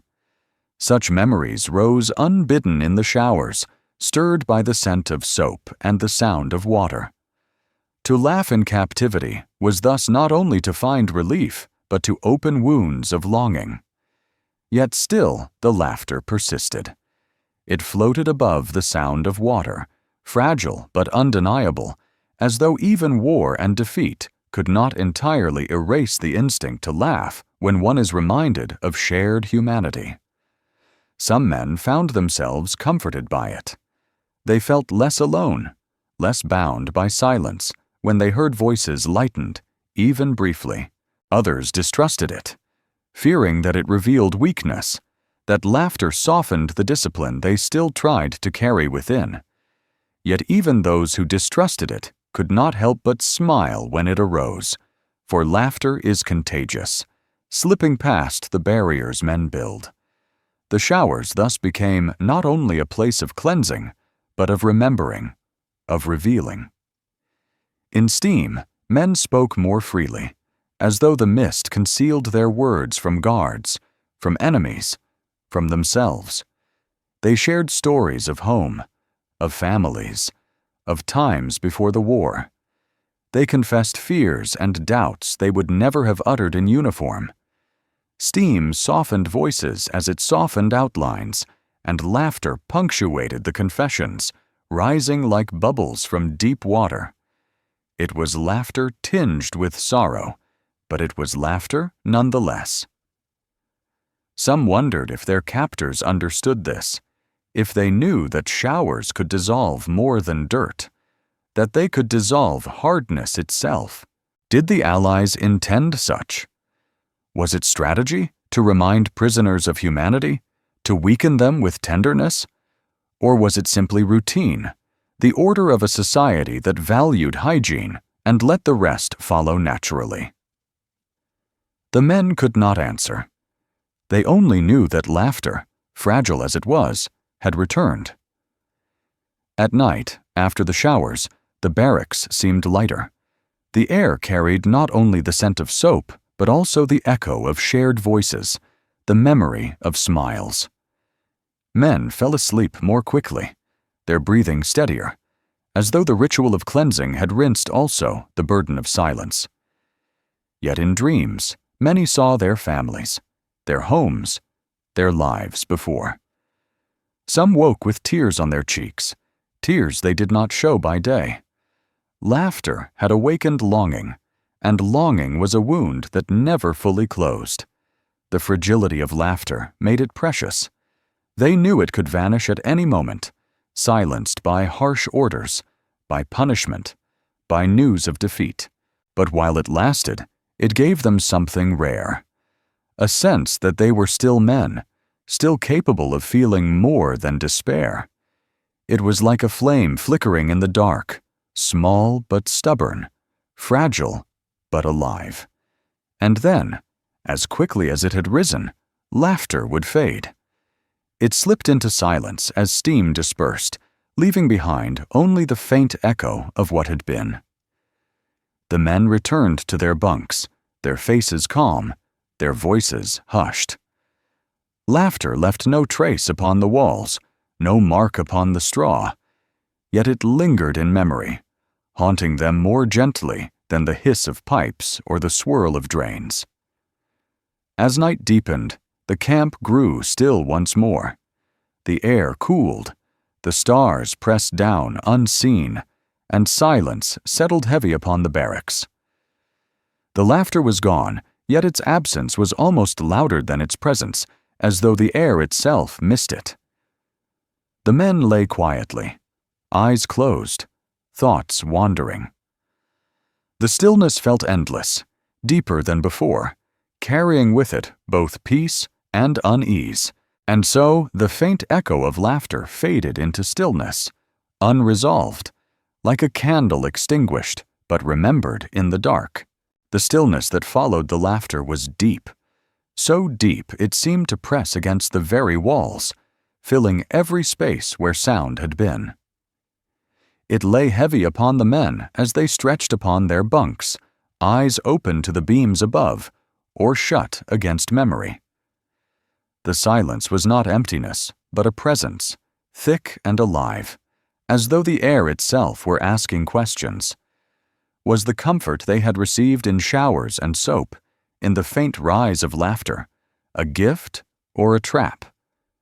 Did it strengthen them, or did it soften their resolve, loosening the knots of discipline they had tied so tightly around themselves? The stillness seemed to wait for an answer, but none came. Some of the men lay rigid, determined not to let comfort erode the hardness they had carried from the battlefield. They reminded themselves that they were prisoners, that every gesture of kindness was calculated, that to yield to it was to betray. They clenched their jaws, their fists, whispering inwardly that they must endure, that they mustn't forget who they were or whom they had served. Yet even as they told themselves this, their bodies betrayed them. Clean skin itched less, smooth cheeks felt lighter, and the faint memory of laughter softened their breath. The body, indifferent to ideology, responded to care with relief. Others surrendered more easily, though they would not admit it aloud. They felt in the silence a kind of peace, as though life had briefly revealed itself to be larger than the war that had consumed them. Was not the ability to wash, to laugh, to share ordinary stories of home, proof that existence was broader than uniforms and orders? These men closed their eyes and allowed themselves to drift, imagining lives beyond fences, beyond armies, lives where such comforts were ordinary once again. They did not think of it as surrender, but as remembering, as clinging to a thread of humanity that war had nearly severed. Between these two responses stretched a gulf of uncertainty. Could both be true? Could comfort weaken resolve and also remind them of life beyond war?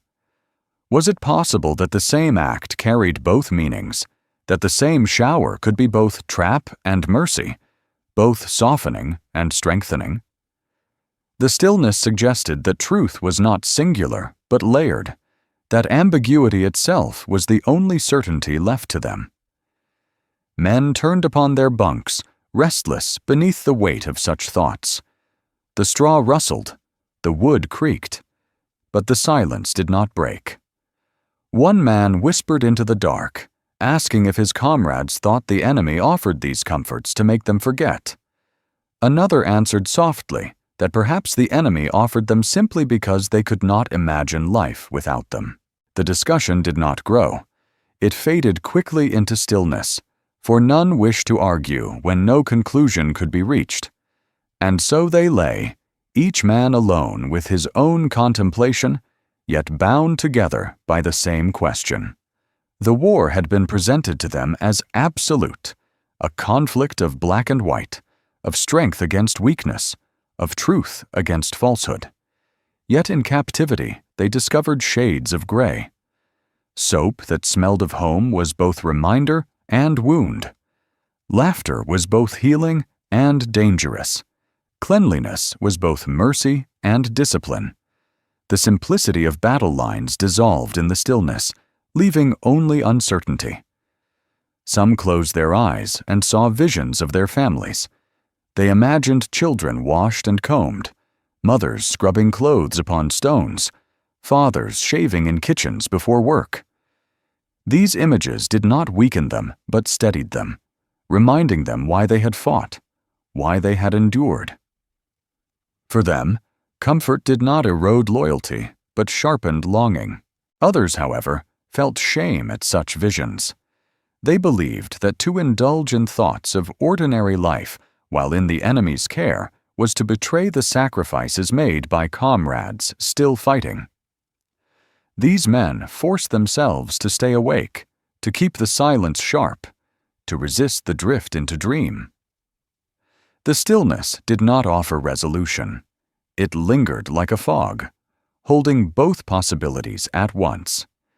The men did not know if they were being preserved or undone, if they were being restored to humanity or stripped of identity.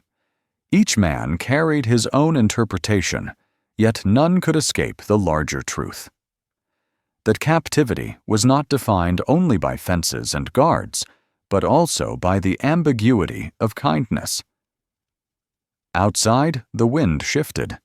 A faint draft entered the barracks, touching faces with coolness.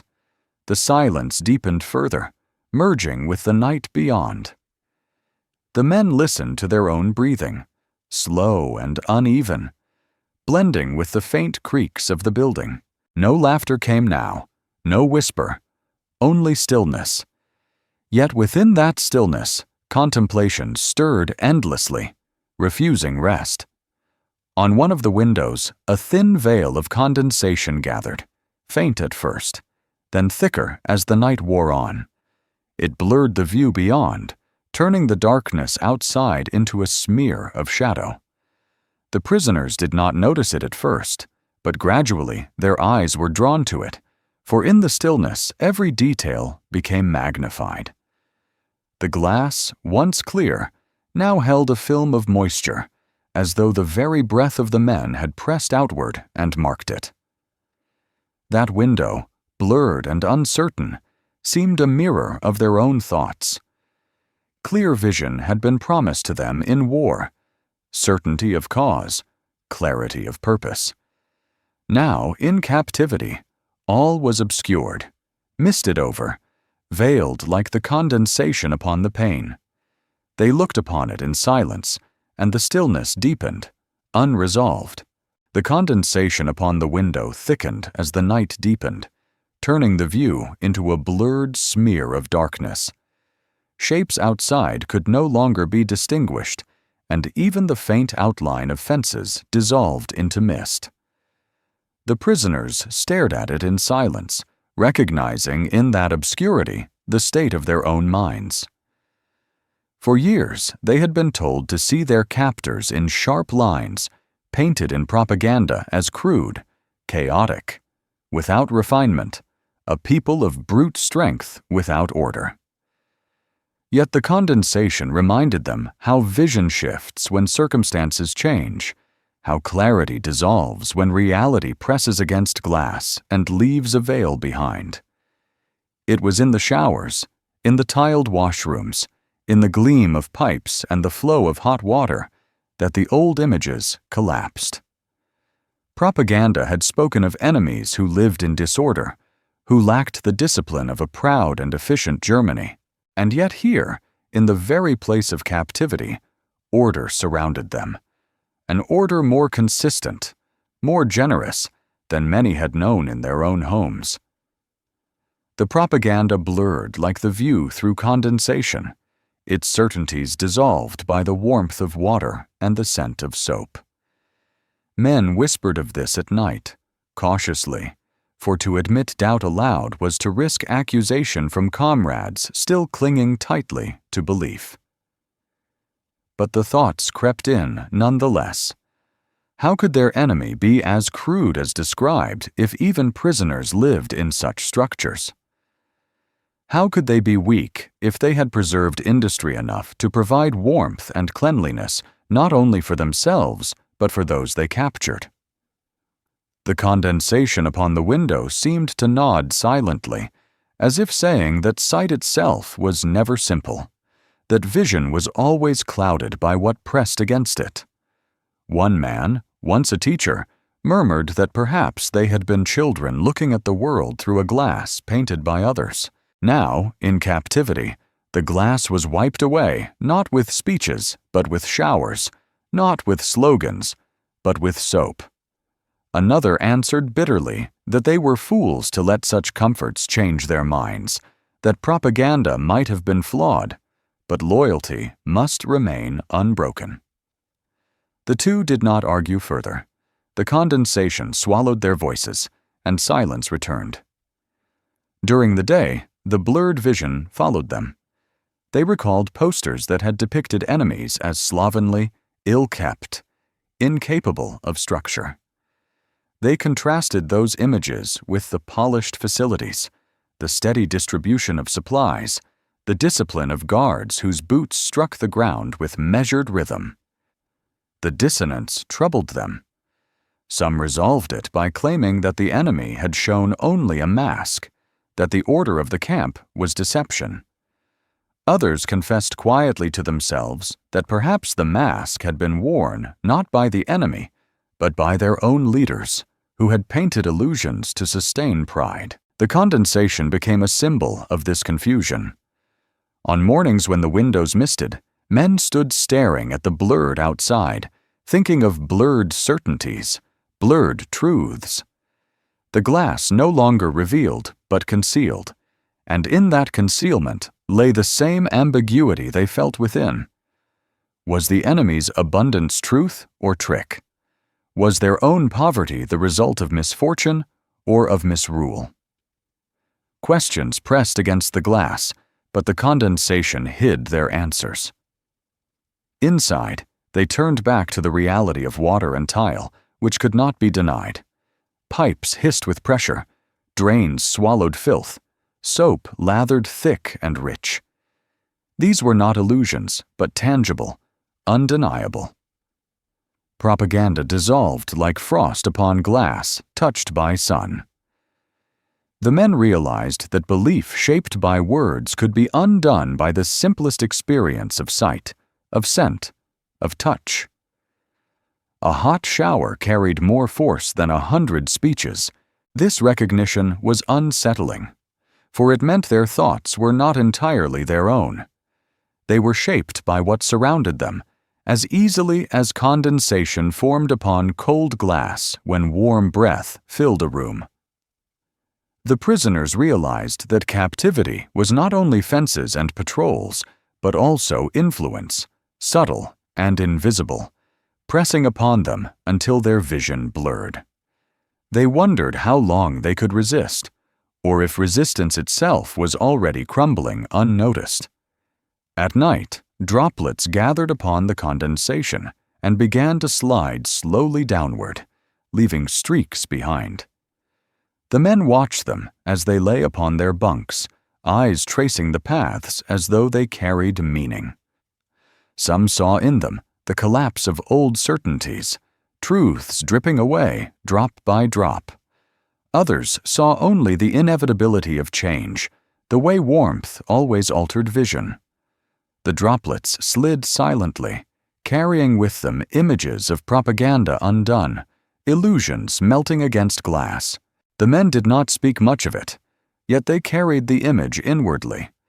They began to question quietly what else might have been blurred in their lives, what other certainties might dissolve when pressed by reality. The condensation upon the window had become more than moisture. It had become a mirror of doubt, veiling the outside world while revealing the fragility within. And as night lengthened, more droplets slid downward, tracing lines across the blurred pane. They moved slowly, hesitantly, pausing, then falling further, until at last they gathered at the sill. The prisoners watched them in silence, following their descent, as though each drop carried a fragment of their own fading certainty. The droplets remained upon the glass, trembling, heavy, waiting for release, their path not yet complete. The droplets upon the glass trembled in silence, each heavy with weight, and then one by one they slid downward, leaving thin trails behind them. To the men who watched from their bunks, they seemed less like water and more like tears, unnoticed by the world outside, unacknowledged by the men themselves, yet undeniably present. In their descent was reflected an ache they had not voiced, the humiliation of realizing that the comforts of captivity surpassed what their proud homeland could now provide. For Germany had long claimed mastery of order, had celebrated its engineers, its architects, its planners. Propaganda had declared it the land of discipline, of efficiency, of structure unmatched. Yet here, in enemy hands, they found the pipes gleaming more brightly, the tiles more polished, the drains more certain in their purpose. Their own cities lay in ruins, their own streets filled with rubble, their own wells broken, their own families struggling to fetch water from streams, and they, who had fought under banners of superiority, were bathed in the order of others. The tears upon the window pane mirrored the quiet grief that grew within them. They did not weep openly, for soldiers did not weep where comrades could see. Yet their hearts carried the sting of humiliation. To feel soap upon the skin was to think of wives and children who lacked it. To wash in warm water was to remember mothers boiling snow in battered pots. To walk on clean floors was to recall fathers sweeping debris from bombed kitchens. Comfort became wound, because it revealed not only what was absent, but what had been lost. Some men whispered that their homeland had betrayed them, promising greatness while delivering scarcity. Others silenced such words harshly, insisting that ruin came from enemy bombs, not from their own leaders. Yet even those who defended their nation could not escape the image of abundance provided by the enemy. The very act of defense grew tangled with contradiction, for how could one argue superiority while standing beneath showers richer than any at home? At night, the droplets on the window continued to slide, slowly, silently, indifferent to pride or shame. The prisoners lay awake, watching them descend, each line upon the glass another reminder of what had fallen in their lives. The humiliation was quiet, not loud, not shouted, but heavy as stone. It pressed upon them in stillness, unspoken but shared. One prisoner, once a tradesman in Berlin, murmured that he had built washrooms in new apartments before the war. He described the fittings, the pipes, the tiled walls he had helped to lay. His voice faltered as he admitted that none of those buildings still stood, all destroyed by fire and rubble. To speak of it was to confess a wound too deep, for his work, his pride, had been reduced to ash, while here the enemy's structures endured, even for captives. His comrades listened in silence, knowing the truth without needing to add words. The humiliation was not only of the homeland, but of themselves. They had believed in strength, in the superiority of their culture, in the invincibility of their order. To sit in barracks warmed by stoves, to wash in showers that ran without fail, was to face the collapse of those beliefs. The droplets upon the glass became tears not only for cities, but for identities unraveling. What were they now, if not men stripped of illusion? Some tried to resist the thought, turning away from the glass, refusing to look at the streaks.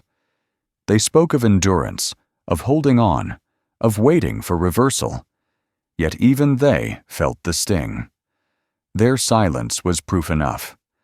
Others yielded quietly, admitting that defeat was more than battlefield loss.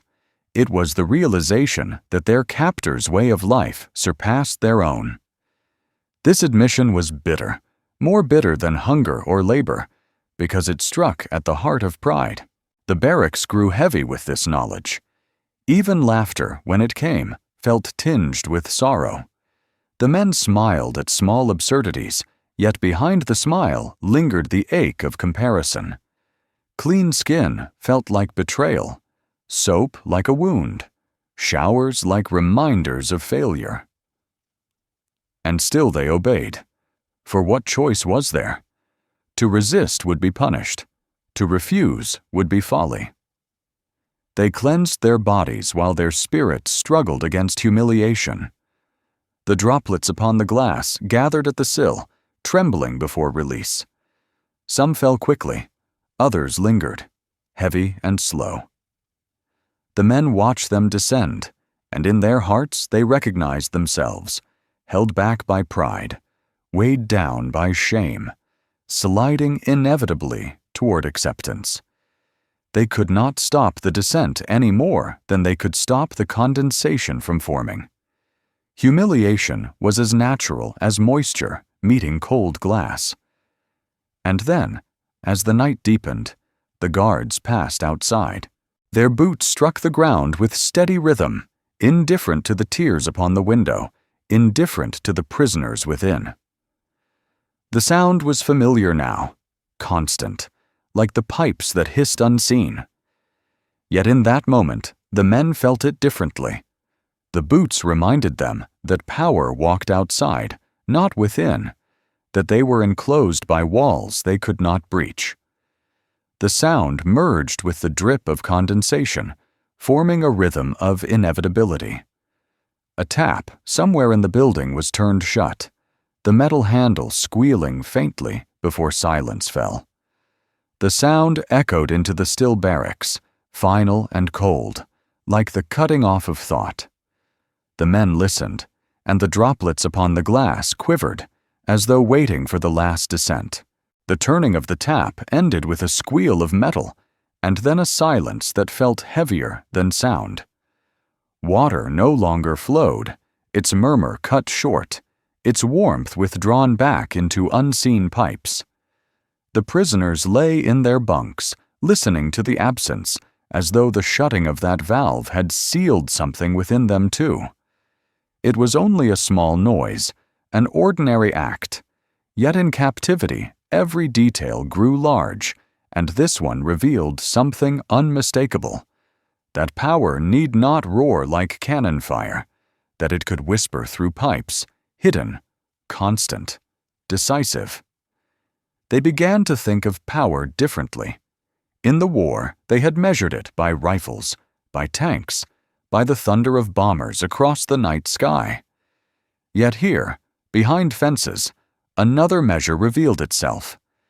It was the strength to provide water heated and flowing, soap in abundance, drains that swallowed filth without clogging. It was the discipline to maintain systems unseen, to keep boilers stoked, to keep valves turning, to keep cleanliness a routine, even for enemies. This, they realized, was power too, perhaps deeper than the kind that thundered and destroyed. Some prisoners remembered the ruins of their own cities, where pipes lay shattered beneath rubble, where taps turned and gave nothing, where families queued for buckets from broken pumps. To compare that silence with the hiss of showers in captivity was to recognize that true strength was not only in the ability to fight, but in the ability to sustain. The enemy, whatever else could be said, had sustained. Their cities still flowed with water, their factories still produced soap, their camps still offered showers to men who were no longer soldiers. The thought unsettled them, for if power was not only destruction, but preservation, then what had their own leaders preserved? The prisoners turned this question over in silence, unwilling to answer aloud. To admit the truth was dangerous, even among themselves. Yet the tap's closing had spoken clearly.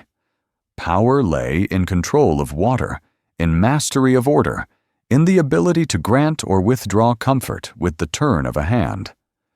One man whispered that he felt more defeated by the hiss of pipes than by the roar of artillery. The others did not reply, but none dismissed him. They understood. Bombs could destroy bodies, but infrastructure could shape spirits. To be washed by an enemy was to be reminded every day of who held mastery. Each droplet of water bore that truth, carried invisibly yet inescapably. In the stillness that followed the shutting of the tap, they thought of drains and boilers hidden underground, of networks of metal veins carrying warmth through the camp. These were invisible yet constant, like roots beneath a tree. The soldiers had been taught to see strength in uniforms, in weapons paraded before crowds. Yet now they realized that true strength might lie hidden, in the systems no one cheered, in the quiet order that endured while cities burned. Some resisted the thought, insisting inwardly that comfort was deception, that showers were strategy, that the true measure of a nation lay in battlefield valor. Yet even they felt unease. Their bodies told them otherwise. Cleanliness was not illusion, but fact. Water was not trick, but touch. Soap was not slogan, but substance. The more they resisted, the more the evidence pressed upon them. At night, as the camp grew quiet, the men imagined the unseen reservoirs that fed their showers. They pictured tanks of water heated by furnaces, pipes stretching like veins across the earth. They imagined workers in distant towns tending to the systems, keeping them running without pause.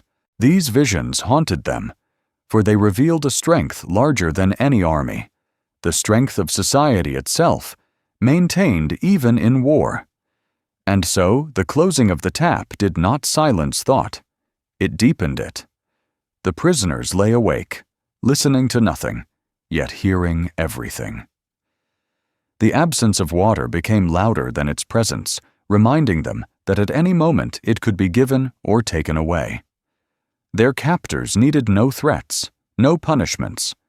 Control of comfort was enough. Some dreamed that night of pipes running beneath ruined streets in their homeland, broken, leaking, silent. Others dreamed of wells running dry, of families waiting with empty pails. They woke unsettled, their skin still faintly carrying the scent of soap, their minds carrying the image of silent pipes. In the morning, the routines returned: washing, shaving, marching. The taps opened again, water flowed once more, soap lathered again. Yet now the prisoners saw it differently.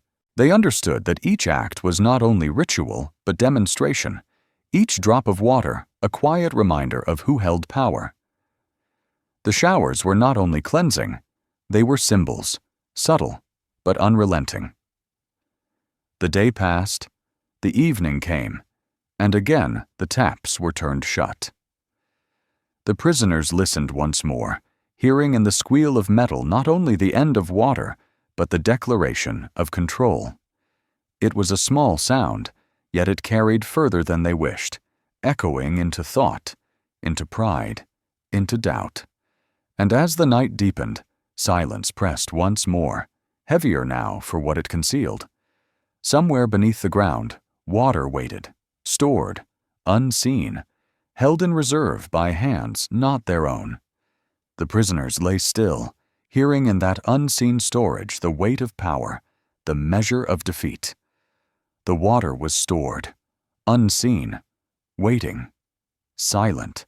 The water was stored, unseen, waiting in tanks and pipes beneath the camp, silent but full of potential. The men could not see it, yet they felt its presence, knowing that with the turn of a hand it could be released again, streaming down in warmth, filling basins, cleansing bodies. That knowledge unsettled them more than the water itself. It meant that power existed even in absence, that what was hidden still governed them, that their lives were shaped not only by guards with rifles, but by reservoirs they would never glimpse. In this realization lay the seed of doubt. For propaganda had painted their enemies as savages, men without refinement, without structure, living only for excess and violence. Yet each day in captivity showed otherwise.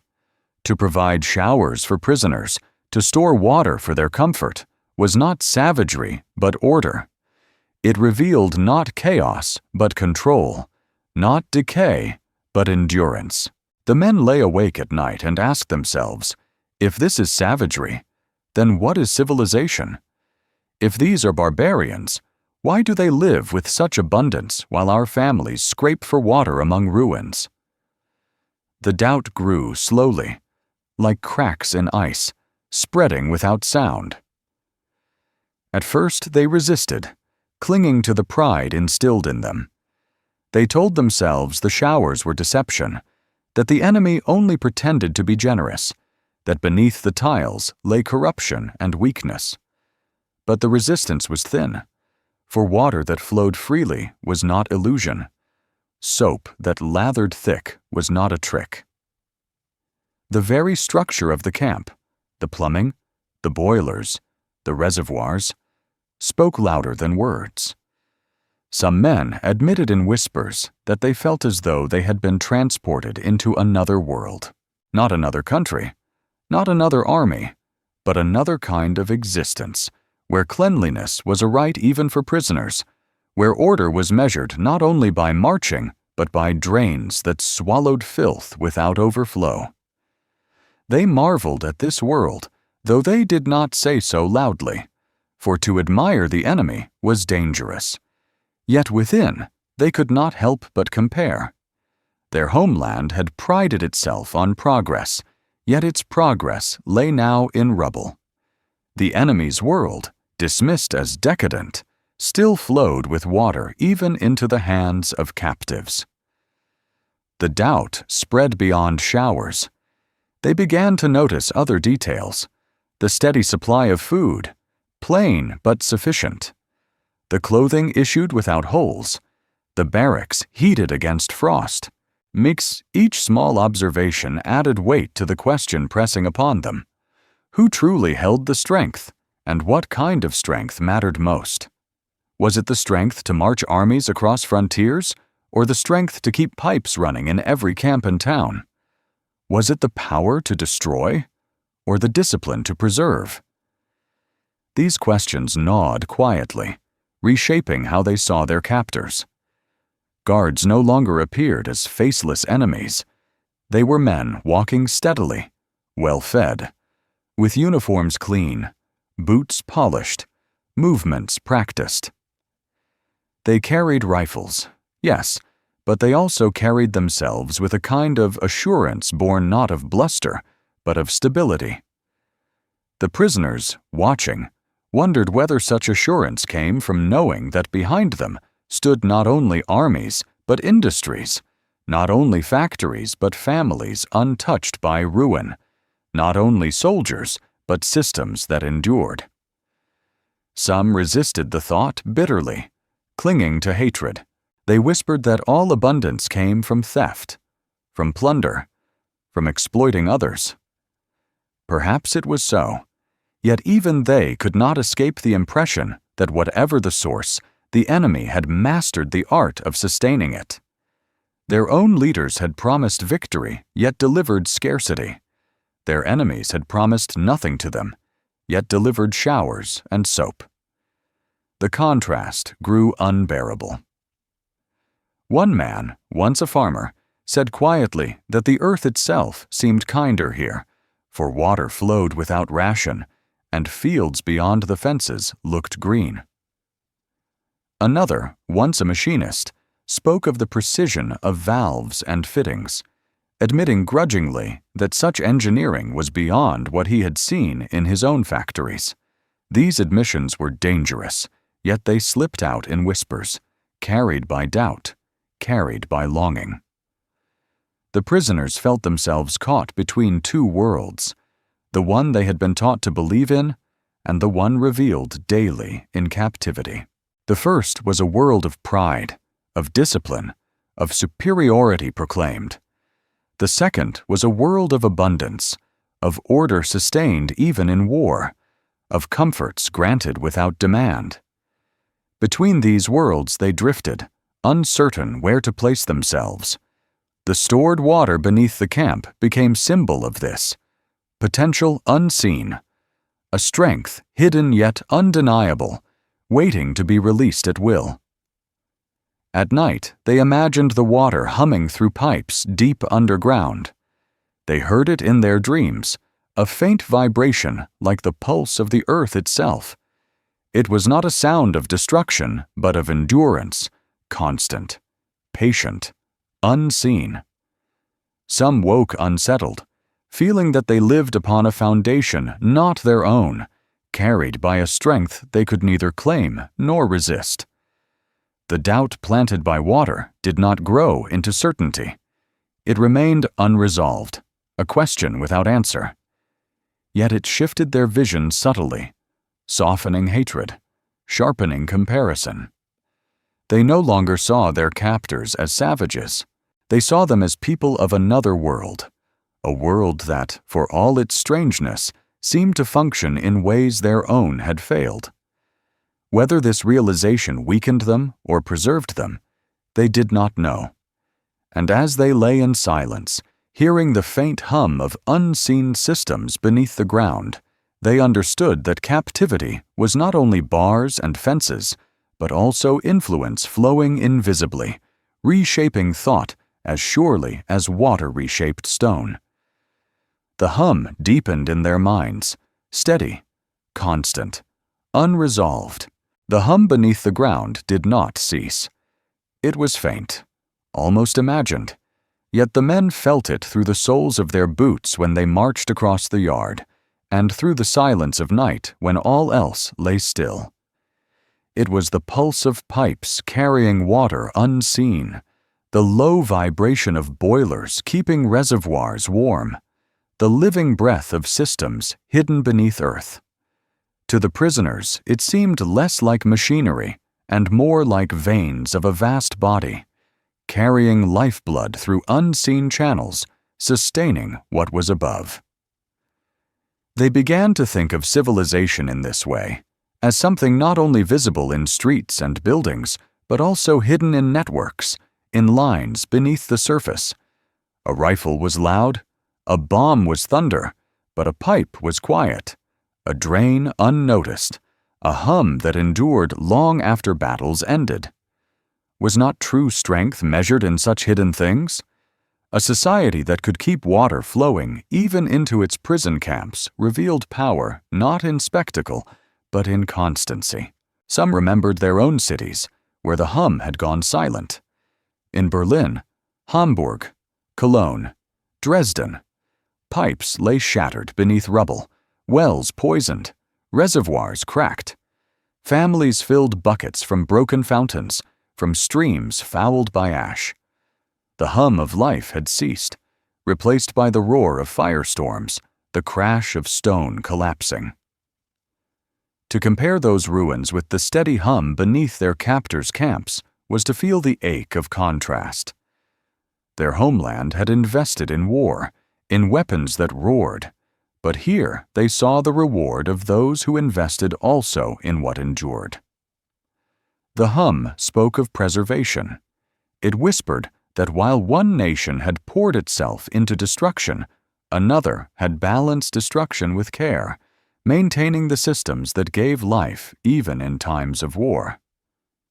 This realization unsettled the men.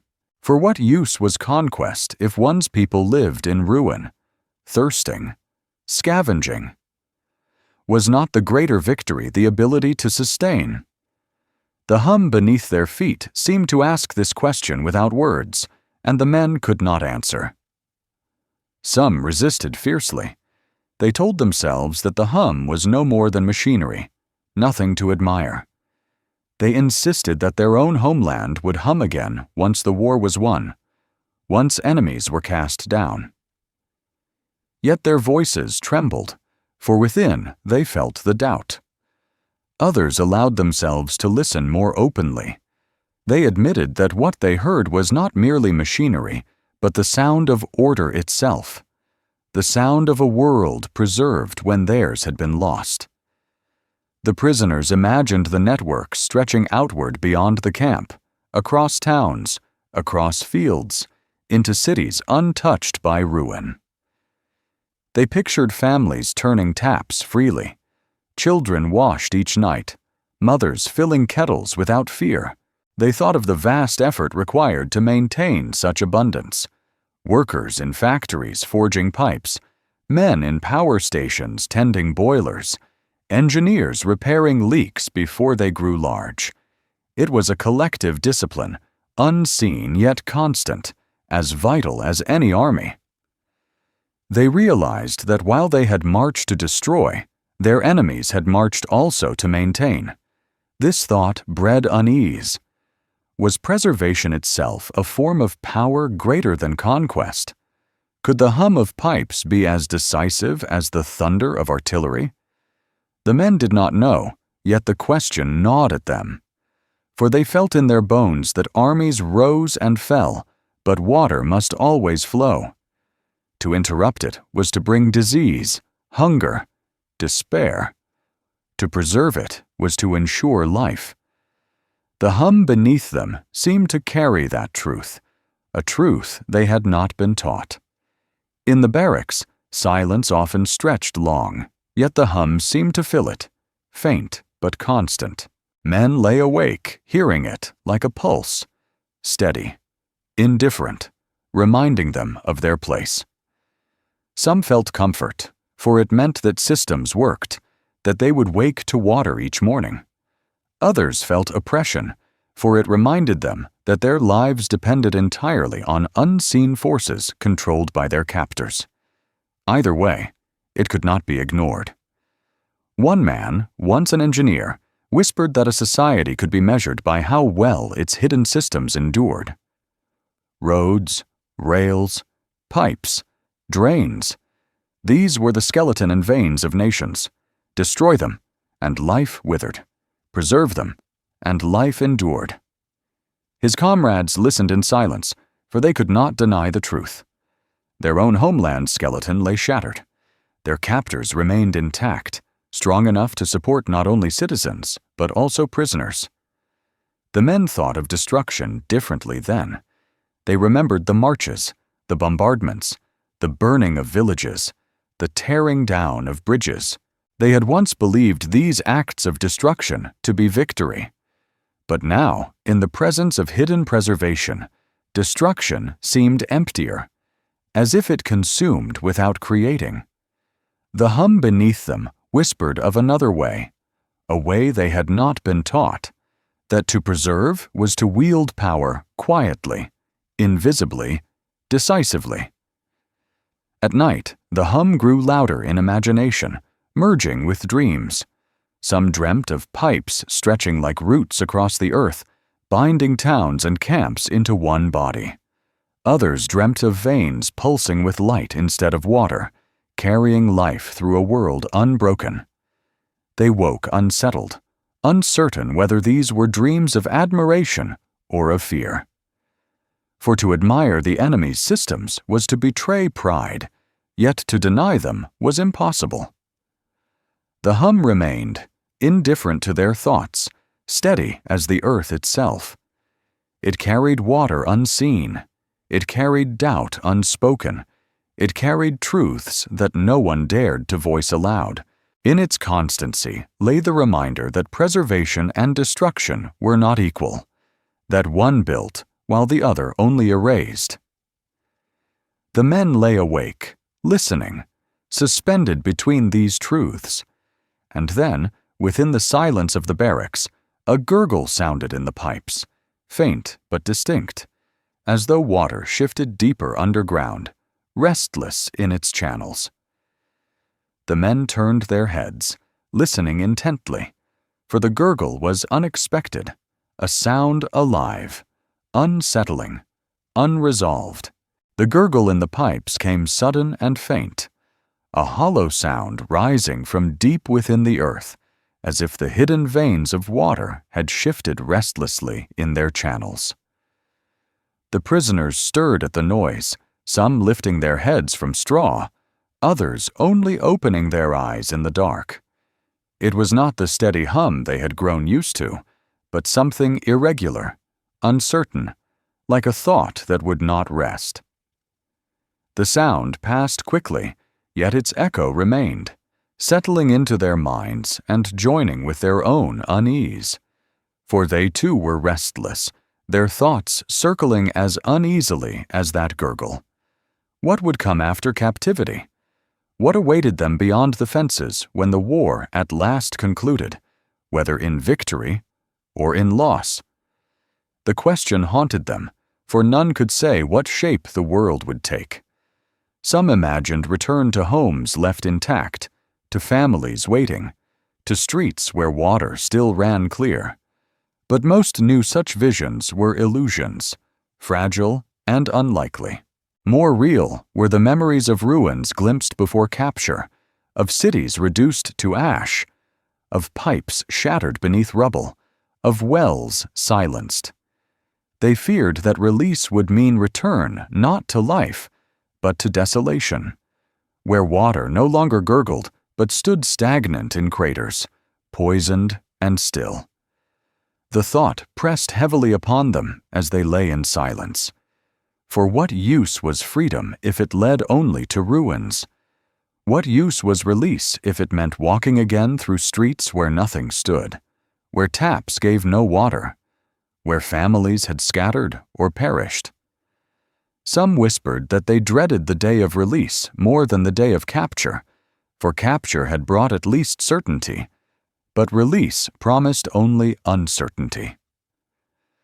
The gurgle of the pipes reminded them of this uncertainty, a sound restless and unresolved, like their own hearts. One prisoner spoke softly into the dark, saying that when he closed his eyes, he saw his village well. Once the pride of the community, now likely destroyed. He imagined his wife struggling with buckets, his children with thirst. Another replied that his city had been bombed before his capture, that he had seen with his own eyes fountains shattered, aqueducts broken. He said he feared there would be no home to return to, only rubble where water no longer flowed. The silence after his words was long, for none could deny it. The gurgle became a symbol of this unease. It was the sound of movement without resolution, of potential without certainty. It reminded them that water could flow or cease, that pipes could hold or break, that futures could sustain or collapse. Each man carried his own vision of what lay ahead, but all shared the same restlessness. The enemy provided for them now, yet what awaited them beyond the fences would not be the enemy's order, but their own nation's ruins. Some clung to hope, whispering that reconstruction would come, that pipes could be rebuilt, wells dug anew, fountains restored. They spoke of returning with knowledge gained, of using what they had seen in captivity to rebuild stronger systems at home. Others scoffed, asking where the resources would come, who would build when so much had been lost, how a broken land could rise when even the victors had exhausted themselves. Hope and despair mingled, circling like water in pipes that gurgled uncertainly. The men wondered, too, what they themselves would be when released. Would they return as soldiers, proud and disciplined, or as men marked by defeat, by cleanliness granted by enemies, by doubts planted in silence? Would they be welcomed or scorned? Would their families recognize them? Or had the distance of years made strangers of them all? The questions pressed heavily, unresolved, like the sound of the gurgle echoing beneath their feet. At times, the prisoners imagined the future in dreams. Some dreamed of walking again through their villages, hearing the splash of pumps restored, seeing children play beside fountains. Others dreamed of emptiness, of streets filled only with dust, of wells dry, of families gone. They woke from such dreams unsettled, unable to speak of them. The gurgle in the pipes seemed to follow into waking, a reminder that the future was no more certain than sound carried through hidden channels. The thought grew darker still for some. What if release never came? What if the war ended in ways they could not imagine, leaving them forever within fences, forever at the mercy of systems not their own? Better perhaps to imagine ruins than to imagine endless captivity. Yet even that thought was unbearable. They shifted upon their bunks, restless, trying to quiet minds that would not be stilled. The gurgle of pipes came again one evening, louder this time, as though water had surged or air had been caught in the veins. The men paused in their routines, listening. Some crossed themselves instinctively, others only exchanged glances. It felt to them like an omen, though of what they could not agree. Some thought it sign of abundance, proof that water still flowed strong. Others thought it sign of weakness, of systems strained and near break-ins. Either way, it mirrored their own hearts, uncertain, uneasy, restless. In the days that followed, the sound faded, returning to the steady hum. Yet the memory lingered. The prisoners carried it with them as they marched, as they ate, as they lay in silence. They remembered the restless gurgle and knew it was their own restlessness given voice. Their futures were stored like water in unseen tanks, waiting, silent, yet capable of release or collapse. None could say which awaited. And so the days circled, and the nights pressed down heavy. The prisoners listened not only to footsteps of guards and whispers of comrades, but to the hidden sounds of the earth beneath them, as though the pipes themselves spoke of what was to come. And in the stillness of night, the sound returned in memory, a drip into a bucket somewhere unseen, water falling endlessly, reminding them of futures unresolved. The drip echoed faintly, one drop after another, into silence that deepened around it. The drip into the bucket echoed in the silence, each drop a tiny strike against the stillness, steady, inescapable. The prisoners lay awake, hearing it fall again and again, a rhythm slower than a heartbeat, older than thought. It was only water, yet in captivity every sound bore weight, and this one seemed to hold within it the whole of their experience, the showers, the soap, the pipes, the doubts, the comparisons, the memories of home. Each drop marked not only the passing of time, but the reminder that water was never only water. It was power. It was mercy. It was humiliation. It was survival. The drip became meditation. Some listened to it as comfort, proof that water still waited for them, that cleanliness would return with the dawn. Others heard it as accusation, reminding them of what their own homeland could not provide, of wells dry, of pipes shattered, of families thirsting. The sound was both gift and wound, as every comfort in captivity had been. The bucket filled slowly, unseen, each drop vanishing into the pool below, yet none of the men could stop listening, as if the drip itself carried meaning too great to ignore. They remembered the first moment of astonishment, when steam had risen around them and hot water had poured from pipes above. They remembered the disbelief, the suspicion, the unease. They remembered the way warmth had touched their skin after long months of cold, how lather had foamed richly upon hands starved of cleanliness. They remembered how silence afterward had been broken only by dripping, unresolved. That memory had followed them through every part of captivity, woven into their days and nights. Now, as the drip into the bucket marked the stillness, They felt the circle closing, the story completing, though no resolution came. For what had the showers been? Kindness or calculation? Mercy or strategy? Comfort or humiliation? The prisoners did not know, and perhaps they could never know. What they did know was that the experience had marked them deeply, more deeply than some battles, more deeply than hunger. To be given abundance by one's enemy was to confront truths too sharp for certainty. The showers had become symbols, larger than their function, symbols of a different vision of life, one in which cleanliness and order were extended even to captives. Some wondered if this was the true conquest, not in guns or tanks, but in pipes, drains, soap, and routine. To make an enemy live within another's order, to shape his body daily with another's discipline, was to claim victory in silence. Others resisted this thought, insisting that mercy was not conquest, that kindness must be taken as it came. Yet even they admitted inwardly that they would never forget the showers, that long after captivity ended, they would remember the sound of water falling, the scent of soap, the hum of pipes. Whether as gift or wound, it would remain. The drip into the bucket carried these reflections forward. Each drop was like a question, falling unanswered.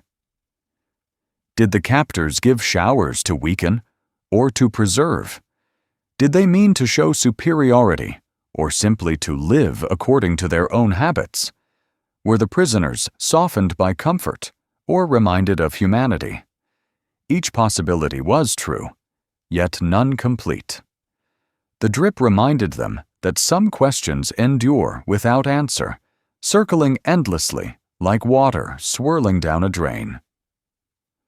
The prisoners imagined their release, whenever it might come. They wondered how they would speak of this to their families, whether they would confess that captivity had brought them more cleanliness than home, more order than their own leaders had preserved. Would they describe the showers with gratitude or with shame? Would their children believe them or dismiss the story as exaggeration? The drip offered no reply, and so the showers became legend within their own minds, not a simple memory, but a story they carried, unresolved. The hot water, the steam, the soap, the polished pipes. These were no longer utilities, but symbols of a world they had not expected, a world that had unsettled their vision of friend and foe. In those ordinary details, they glimpsed the extraordinary truth that war was not only fought with weapons, but with the preservation of life. The bucket filled slowly, drop by drop. Though no one rose to empty it, the prisoners let the sound continue, as if they needed it. Each drop was a companion in silence, a reminder that time moved even when nothing else did. The drip was both beginning and end, echoing the first astonishment of showers and the final uncertainty of captivity. As dawn approached, the drip seemed louder, though it had not changed. The men lay still, eyes open, minds turning.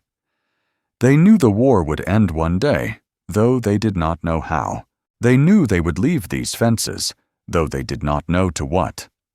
But they also knew that the showers, the soap, the pipes, and the drip into the bucket would remain with them, carried in memory, unresolved, questions forever falling into silence.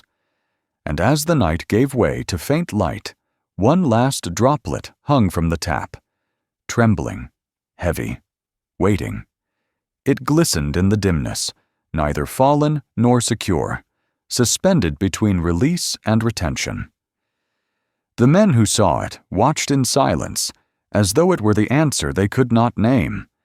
And still it hung, refusing to fall, unresolved, eternal. A single droplet, waiting, before the fall.